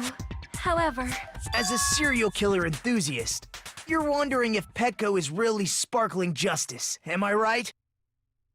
Hey, Miss Sonia isn't a serial killer enthusiast. She just has a little more passion about them than most. That makes her an enthusiast! Honestly, it felt strange to me too. I mean, there's a distinct difference between what we know about sparkling justice and Peko, right? Distinct difference? You know, Sonia described sparkling justice like this. justice complete! The center of justice that is pierced by justice!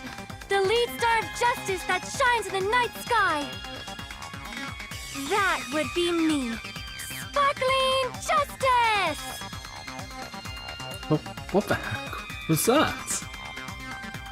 That is Sparkling Justice's catchphrase.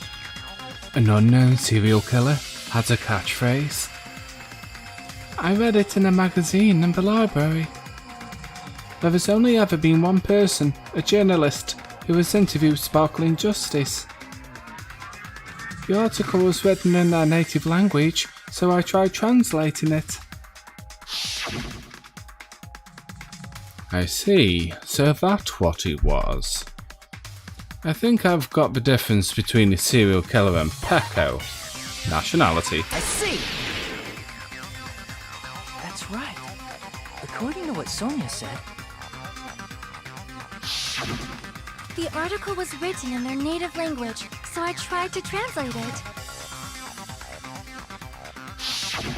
if she had it translated, that means it wasn't written in English, right? Huh? Yes, the magazine I read was written in Spanish. So, Sparkling Justice's catchphrase was no doubt written in Spanish as well. Which means the journalist and Sparkling Justice are both... From Spain? What?! All this time, I completely misunderstood. When I first heard about the serial killers Genocide Jack and Sparkling Justice, I just assumed both serial killers were from the same country. But that wasn't the case. If so... Peko, you're not Sparkling Justice. There's no way that's possible. I'm still alive, yep. We're coming up to the execution. You insist that you're Sparkling Justice. Can you Welcome try back, saying Sam. that catchphrase in Spanish? Would you be able to do that? It appears that the time has come for this mask to come off. Lol. However, that's perfectly fine. It's no longer necessary. And even if you find out now, it's too late for you all to do anything about it.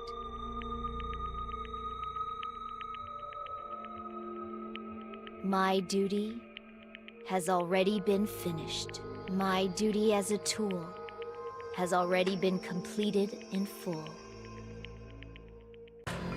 Uh-huh? Looks like she's back to normal? That mask has fulfilled its purpose, just as I have. What do you mean? Fulfilled its purpose? Too late? What are you getting at? Now that you've already cast your votes, is what it means. Huh? Hey, be clearer! We're asking you what your purpose was! I have no purpose. I am just a mere tool. Tool? What do you mean? She called herself a tool, which means someone else used her then? Of course. A tool cannot do anything on its own. I see. I finally understand. Well, I did have a sneaking suspicion all along. What do you mean? I mean, besides Peko and Hiyoko, someone else was also at the beach house. Someone else? There is proof that establishes that fact. Try to remember it. The proof that there was more than one person at the scene of a crime. The body discovery announcement. See! Are you talking about the body discovery announcement? Yep, that's right. I mean, didn't Monokuma say so earlier? So what about this time? Is it 3 people including the killer or not?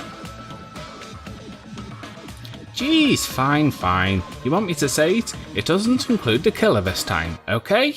All done. That announcement is made when at least 3 people discover a body.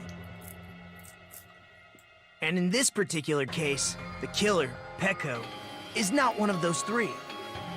If that's the case, it would mean only Hiyoko and Kazuichi discovered the body, but... I see.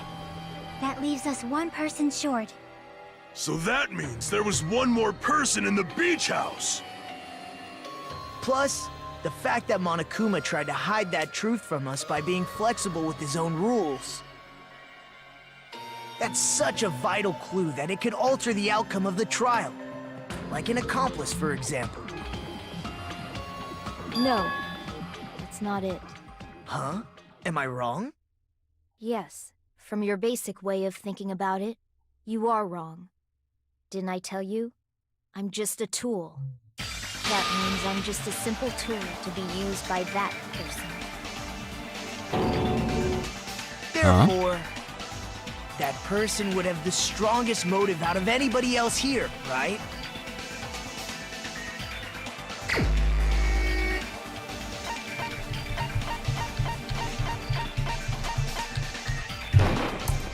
You're the only one!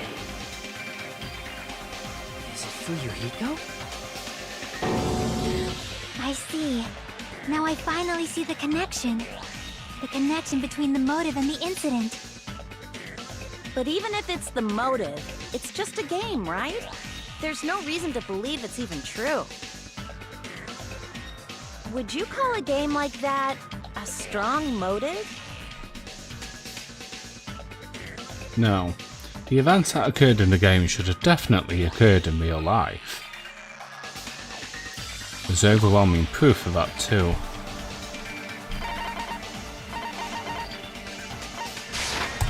I can prove it with this! I didn't think it was necessary to confirm it if it didn't have anything to do with Mahiru's murder, but... There's no doubt that game is based on actual events. That much is clear if you saw the ending prize. The photos awarded for beating the game are not actual in-game screenshots. They're all actual photos, with the surrounding scenery cropped out.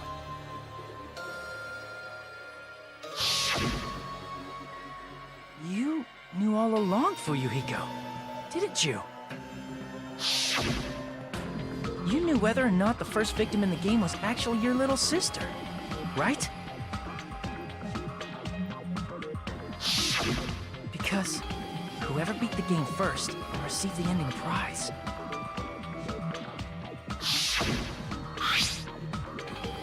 Hey, what's an envelope? What's inside? Just shut up. What makes you think you have any right to question me? It was the envelope, right? The person who received the ending prize. It was you, wasn't it? If you were shown a photograph of your sister's dead body, you'd have no choice but to believe it. Even so, you wanted to deny the truth. That's why you sent those photos to Mahiru to confirm it. Hey! Why are we talking about Fuyuhiko? Who cares? 'Cause Peko is the killer, right? But we already voted. That's why I told you. You're all too late. As I said before, I exist as nothing more than a tool. I had no motive for killing Mahiru. No reason to kill.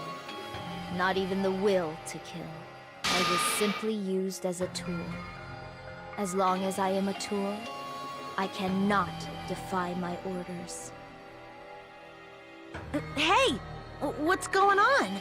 Can anyone give me a simpler explanation? It means I'm not the killer. The true killer, who used me as their weapon to kill Mahiru Koizumi, was Fuyuhiko Kuzuryu. What? What the hell? I see. That's what you were aiming for all along. No, I have no aim. But my young master does. My young master planned this from the start. Young master? That is the truth of this case. I'm sure you realize it by now, but it's too late. You cannot undo the vote. That's a problem. If Peko's allegation holds up, that means our vote was incorrect. In that case, the person who gets to live is... Just... me? That's nuts! No matter how you look at it, that's completely insane! How would Peko be a tool in the first place? Peko is a legitimate human being! That's not for you to decide. It's for Monokuma. The votes have been cast. All we can do now is wait and see what Monokuma decides. Both Peko and Fuyuhiko are so dumb in different ways, oblivious to each other's feelings and real needs. Yeah, it is pretty sad, really. Peko was bum. What the hell?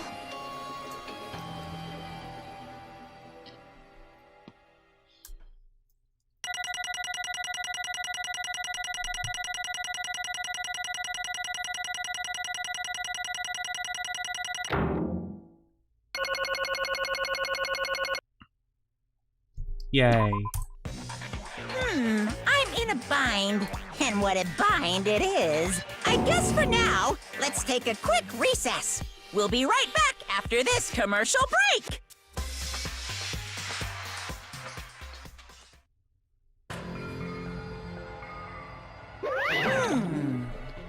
Ahem. Although there were some twists and turns along the way, the one who killed Mahiru Koizumi is... Hold on a sec. Sorry. Okay, I'll wait. So sorry. I'm just hesitating. Hey! But there's no need to hesitate, no matter how you look at it. Peko's the killer. Why? Hey, hey! Why? Well, that's obvious. You're not a tool. You're a friggin' human being. Well... If I am human, then I'm not a tool. If that's what you're saying, you're wrong. You just don't know. Because you just don't know. You just don't know that there are people who only exist to be tools. People such as myself. Only exist to be tools? Hey, What does she mean, Fuyuhiko? Peko and I grew up together. Are you two childhood friends then? No. No, it's completely different than that. Right after I was born and abandoned by my parents, the Kuzuryu clan took me in. I am nothing but a tool. They gave me a reason to exist. I am to fulfill my duty as the young master's property. What? Property, you say? It means she's a hitman arranged by my clan to work directly under me. If my young master is attacked, I must defend him as his shield. If he intends to kill, I must be his sword. That is my only reason for living. Before I am human, I am my young master's tool, first and foremost. Until this body of mine can no longer move, I shall fulfill my duty until the very end. That is... But that is... You are wrong. You are not a tool, Peko. Because if you are a tool, then what was all that time we spent together? Nothing. Nothing. Huh? I was ordered by my young master to behave, just as I was ordered to interact with you all. What? Our professional relationship doesn't exist on this island. We are just fellow high school students now. Right after we were arrived on this island, that is what my young master ordered me to do. You fiend. That is why you are hiding your relationship, you mean? No. It is not as if that started the moment we arrived on this island. Before that, my young master has always told me to hide our relationship. My young master loathes relying on his household's power.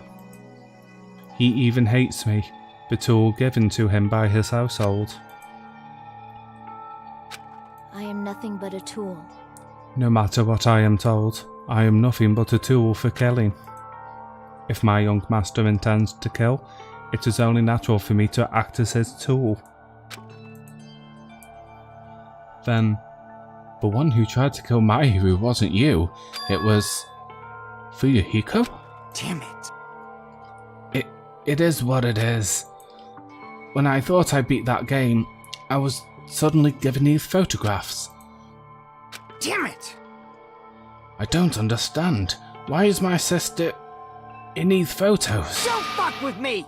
And she's covered in blood. Yeah, Yakuzu definitely warped them. As you may, but I love you. Fuyuhiko, I love you.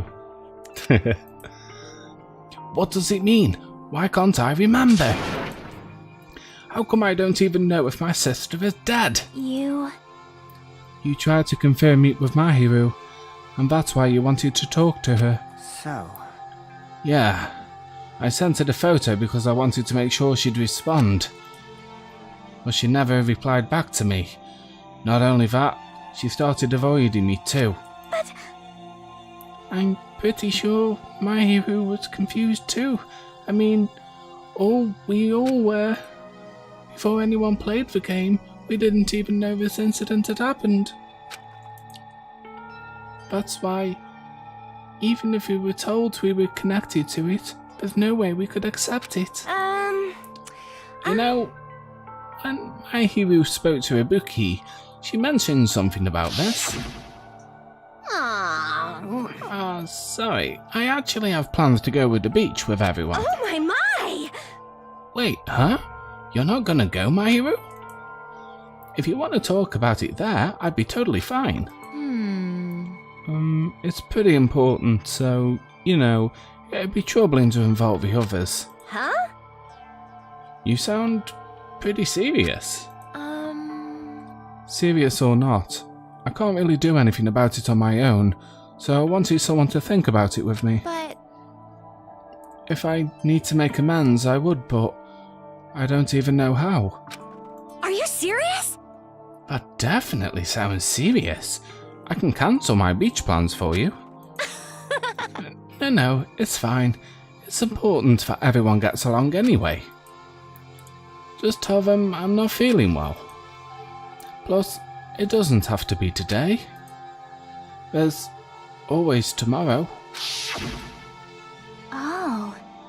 She wanted to discuss how to make amends, but Hiyoko was the one who accepted her invitation. I should have gone too. But it was rather convenient for you, wasn't it, Fuyuhiko?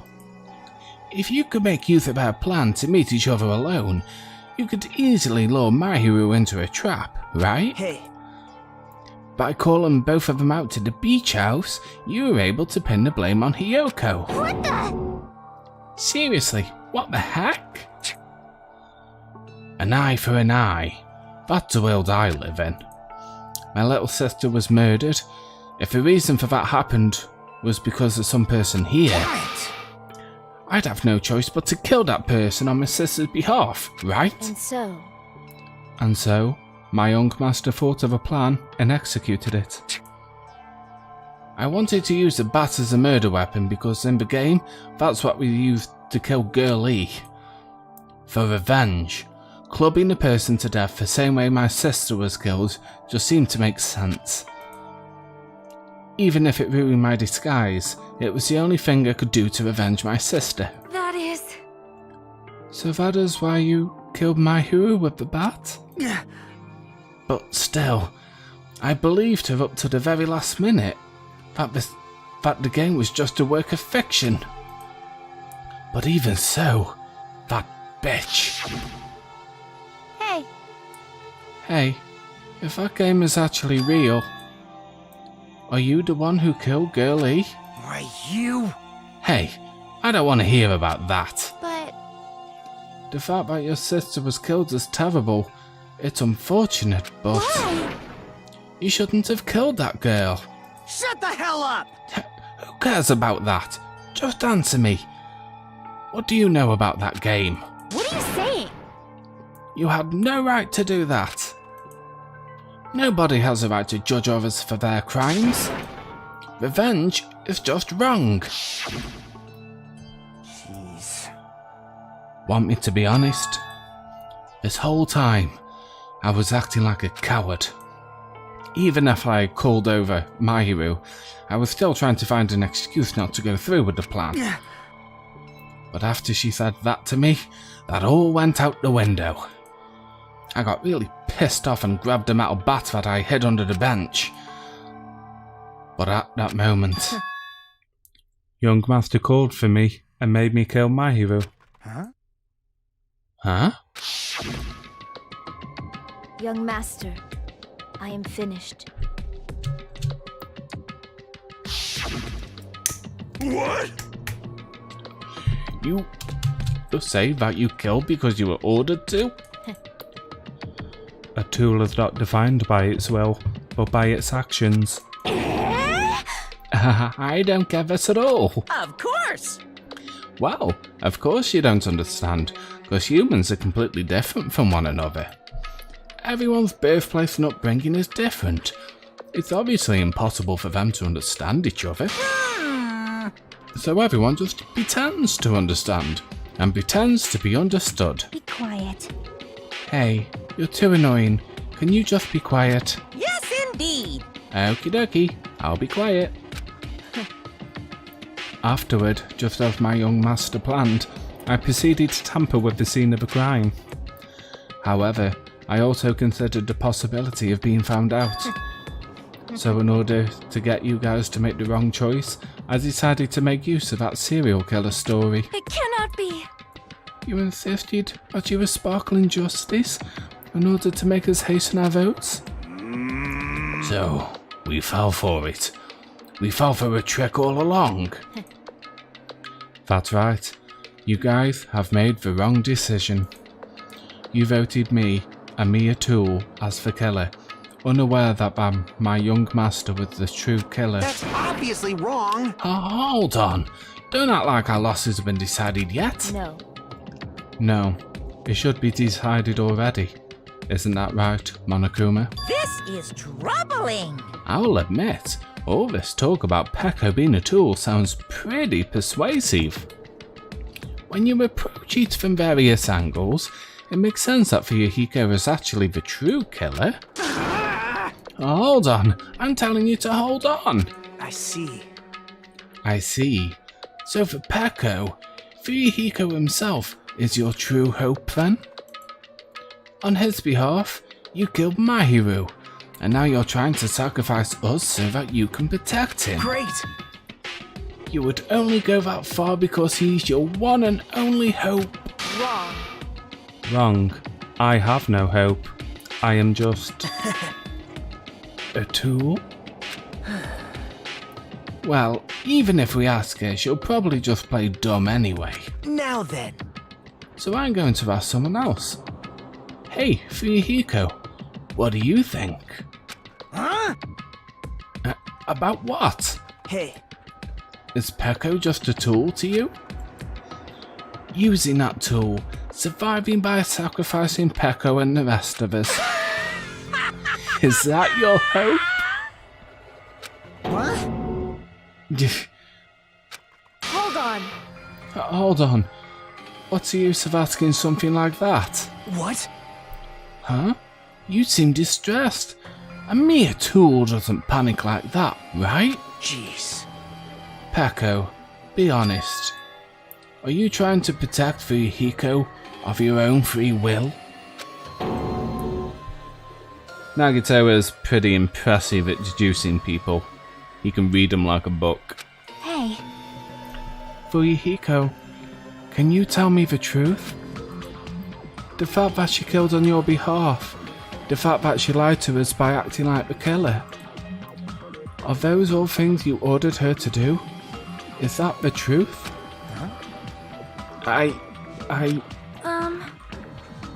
Fuyuhiko? Yeah.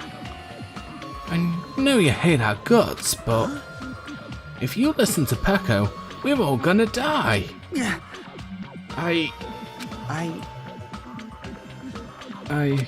Young master. Young master, you just have to tell the truth. I was only following your orders. You just have to tell them that.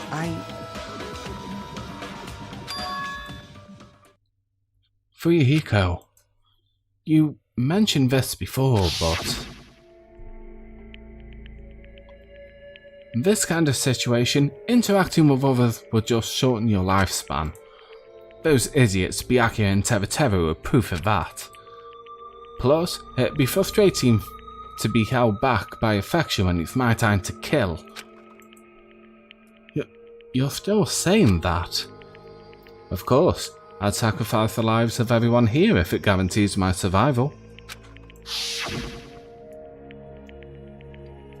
You don't really feel that way, right? You're not that kind of person. Because if you were, you wouldn't be hesitating like you are now, right? young master! There's no need to hesitate, young master. Please, just tell them the truth.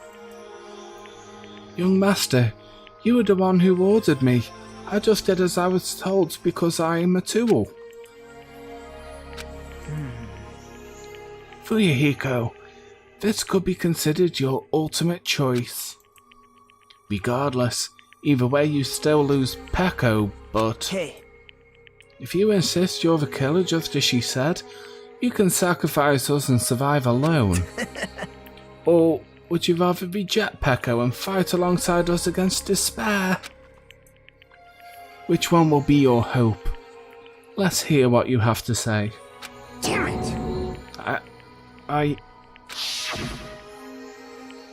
Young master, I am finished. You?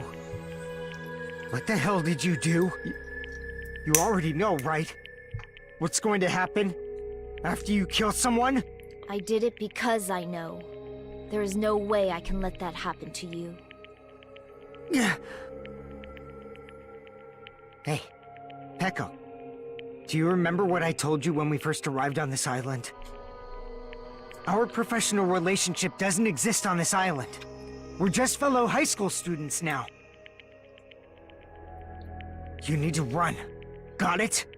Just let me take the fall so you can get away. Young master, that is impossible. Shut up! I'm ordering you not to worry about me! There is no way I cannot worry about you. I am my young master's tool. A tool to protect my young master.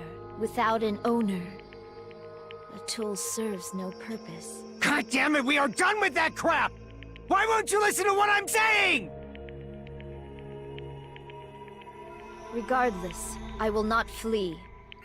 Besides, I'm fairly certain they'll discover the truth soon enough. Then why did you... I have a plan. Huh? A plan? Please do not worry. I promise I will keep my young master alive and return him safely home. You idiot. What do you intend to do? I intend to fulfill my duty as your tool. Now please, go! Hiyoko will be waking up soon. After you leave, I must block the door to the road with Mahiru's body. Hurry! Damn it. You better run away. Got it? Just forget about me! Forget about the Kuzuryu clan! You better escape!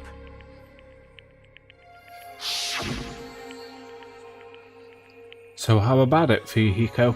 Please, tell me the truth. Sorry. I'm sorry, Peko. I guess I couldn't go through with it after all. Young master! Young master? I'm a disgrace. 'Cause if that's actually what I have to do to survive, I just feel ashamed of myself. It'd mean I can't live without depending on something. I just feel disgusted with myself. Peko. And if I admit that, it means you really are just a tool to me. How many times did I tell you I don't want a tool given to me by the Kuzuryu clan? Young master! Oh my, so this is how it turned out. Too bad. And here I thought it'd be more brutal and heartless. Man, how disappointing. Which means everything happened thanks to her meddlesome actions. Why you? There's no way a human that meddlesome could ever be considered a tool. Hey, Monokuma, you knew all along, didn't you? You knew about Peko and what Peko and Fuyuhiko discussed. jeez. Well, it's obvious now. I mean, that's why you have surveillance cameras. You were just having fun, huh? Man, even if it was an act of desperation, Peko's claim was surprisingly interesting. You're actually the first to try to influence the outcome of the trial like that. But too bad, you're definitely the killer. Peko, the tool with the heart, is the killer. Sorry. Peko, I'm sorry I couldn't fulfill your request. Even though you did all of that to provide me the chance to survive. But I had a feeling it would turn out like this. Huh? Huh? Young master! You have a kind heart, despite being a Yakuza. That's why you question your position and constantly worry about it. For you to sacrifice someone else just to escape by yourself, I believed you wouldn't accept that so easily. We've been together ever since we were children. Even a tool would understand that. What? Then why? Even so, Even I so. wanted you to escape. Oh. I wanted to protect you. Peko. I am terribly sorry. I will not be able to serve by your side until the very end, young master. Bye. Goodbye. And I'm sorry for what I've done to you all, too. It may be a selfish request, but please forgive my young master. And please do not cause a senseless killing such as this ever again. Of course. Peko. That will do, Monokuma. Why don't you start it already? I will never feel despair. Just so you know, I will never feel despair. As long as I am a tool, I am fully prepared to die. So cool! But will you be able to maintain that composure until the very end? People who act as proud as you always shed tears of despair in the end. Now then, let's begin. Young Master Fuyuhiko. Please permit me to make one final, selfish request. So, Didn't I tell you? not to call me young master. I want you to remember. I want you to remember the tool, pekoyama, used to stand beside you. I would like it if you remembered that. That's it. How many times do you have to keep? I don't need any tools. You did say that. Then let's begin. The punishment time brimming with despair. Jeez. Why don't you get it yet? Thrills, chills, kills! This time for the ultimate swordswoman, pekoyama. You stayed by my side all this time. Why don't you get it? Now then, I prepared a very special punishment! I never needed a sword or a shield. I never needed a tool. So... you didn't need to become a tool. Let's give it everything we've got! You just needed to be yourself. I never wanted a tool. I just wanted you. Only you. Young master? Why? What? Why couldn't you understand? We've always been together ever since we were kids! Let's go! It's punishment time! Please, Peko.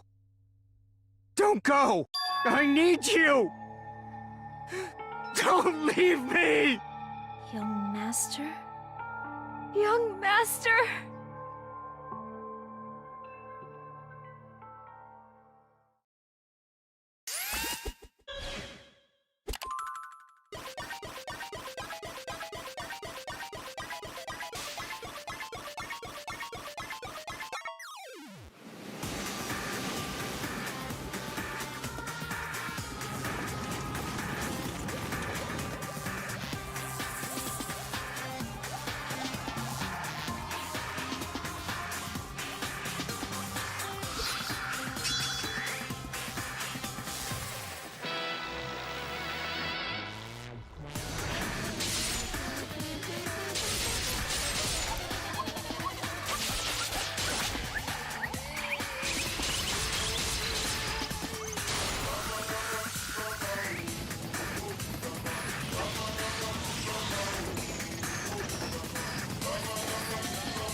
That is impossible. That cannot be. Even Fuyuhiko? This is bad. This shouldn't be allowed. People dying so easily, falling like dominoes. You bastard. What is this? This can't be.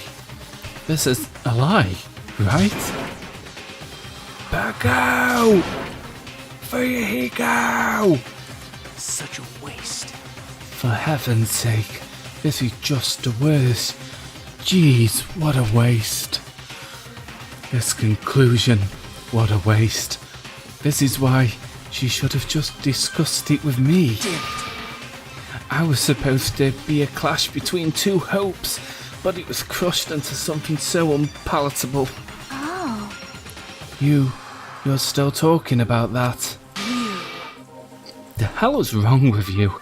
Aren't you pissed that two of your friends got killed? Such despair. I am pissed, and I'm even feel sad and hopeless.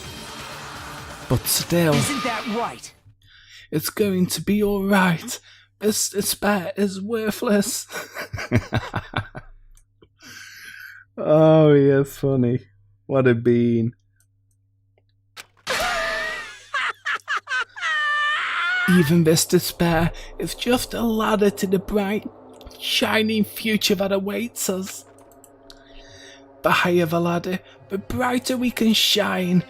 That is the unmistakable truth. Calling me a ladder, huh? You say some interesting things. In your way, your misguided thoughts of what hope should be remind me of him. I don't really understand what you're saying. Listen carefully. Anyway, I shall make a declaration. We will definitely destroy you. The hopes of all the ultimates here will definitely, completely, utterly destroy you. There won't even be a strand of cotton left when we are done with you. That's your future. How much longer are you planning to say stupid things? Don't you understand? Even Fuyuhiko died, you know? Not yet. He's still alive. What? Everyone! Fuyuhiko is still alive. You serious? Are you serious? Fuyuhiko! Frantically, we rushed over to Fuyuhiko's side. He's still breathing.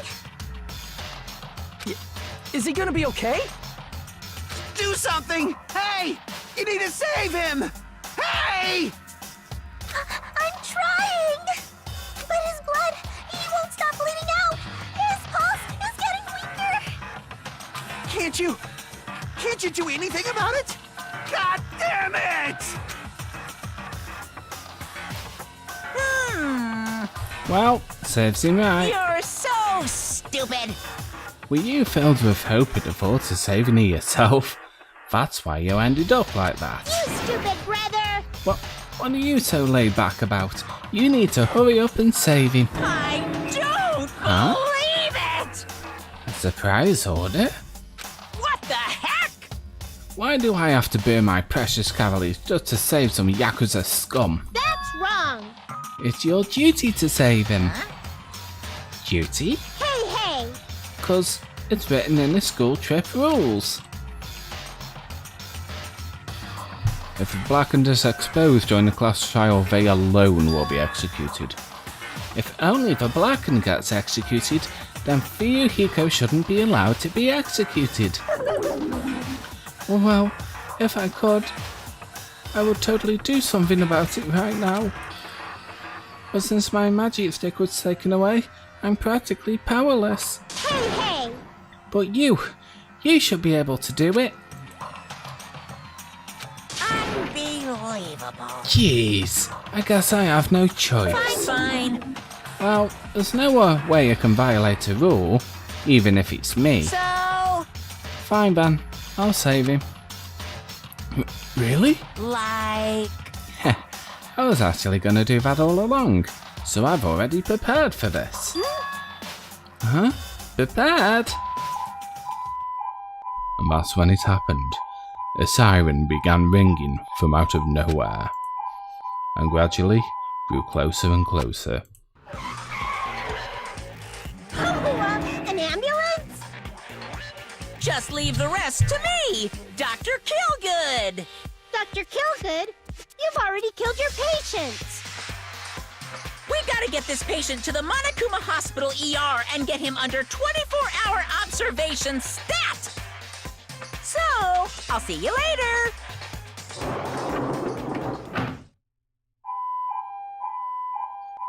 And after he said that, the ambulance containing Monokuma and Fuyuhiko vanished from our sight.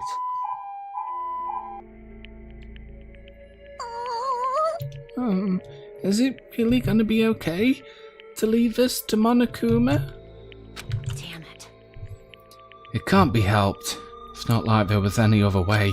Perhaps. He's going to be fine. He's probably gonna get better and come back to us again. You're right. he's definitely gonna come back and talk a lot of smack as if nothing happened. Then all we can do is wait. Well, why do we have to wait for him? I mean, he caused Mahiru's death, you know? However, we must put that aside since Peko has already been punished. Or else we will not be able to advance forward. Fall, my tears. There are no second chances in life. We cannot return to what has already transpired. There is no other way than to move forward, like an arrow of light piercing through the darkness. Damn it! I guess. Things aren't as exciting if a shit-stirrer like him ain't around. I didn't realise it, but I was wishing for that too. From the bottom of my heart, I really wanted him to return. Fuyuhiko! I don't want anyone else to be a sacrifice. And so, the class trial ended. But we still can't see the real ending that we really wanted yet. When that finally arrives, what will have happened to us by then? No matter where I look, no matter what possibilities I look for, I can't see our future, not even a speck. As if we were in a boat, floating unreliably in a vast dark sea. We were just left there, alone. Only one word could explain our situation. Despair. We couldn't find a more suitable word than that.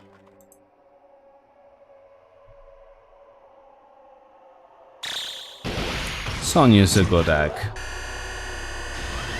I like Sonia. 15 days remaining.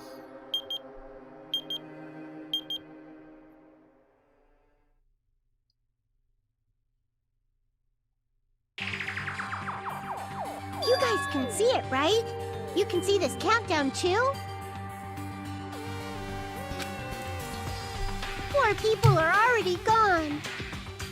We took our time preparing the hope fragments, but now we're no longer able to gather them. Honestly, I'm not so sure anymore. Whether it's better if we let them leave this island, or if we shouldn't let them escape.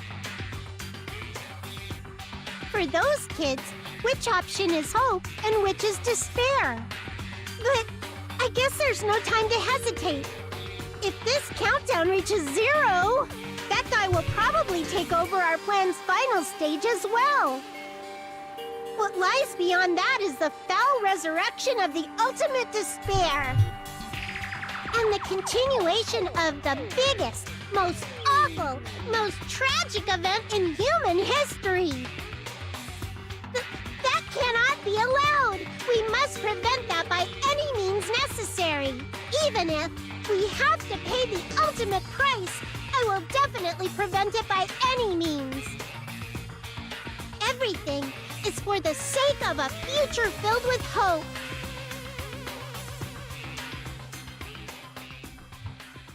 Hope.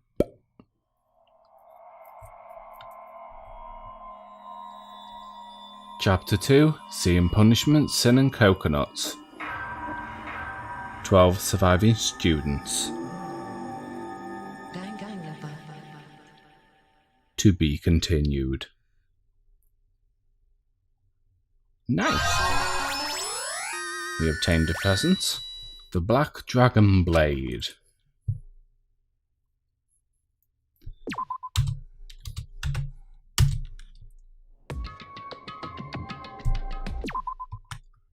Okay, I'll just continue this little bit. No one's here, right?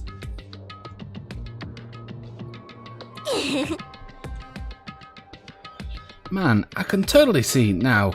Those idiots, I can't wait to see the surprised look on their dumb faces.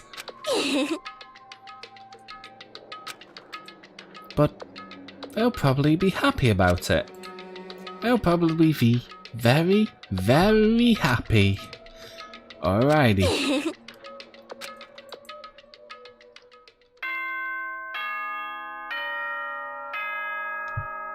Okay, that's when I'm gonna call the stream anyway.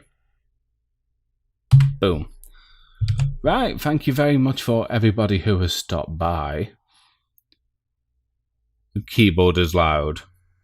I was a little heavy-handed with it. I mean, I do have big hands, to be fair, so... yeah. So the next stream I will do, I don't know if it'll be tomorrow, because I do want to continue one of my other stories. And it's going to be a big one, probably over 100 pictures long. So it is a long one. I've already done, I think it's 22 of the pages. So I just need to plan that out and flesh it out a little bit more.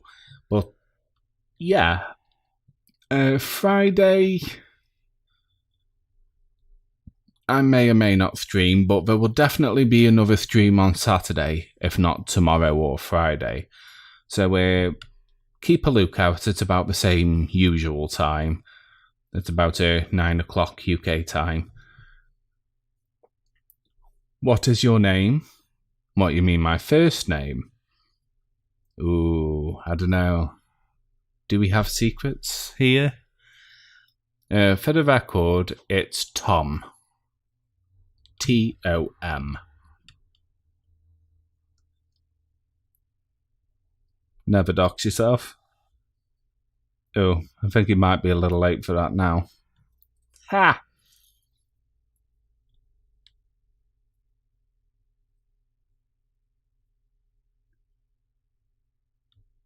Right, okay, anyway.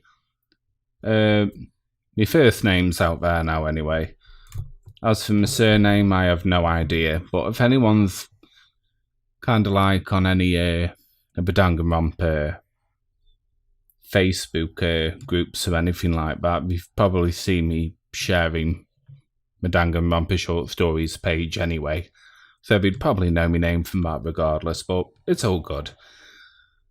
So yeah, I'll wish everybody a good night, sweet dreams and all of that lot, and I will see you all in the next one. Have a good one, guys.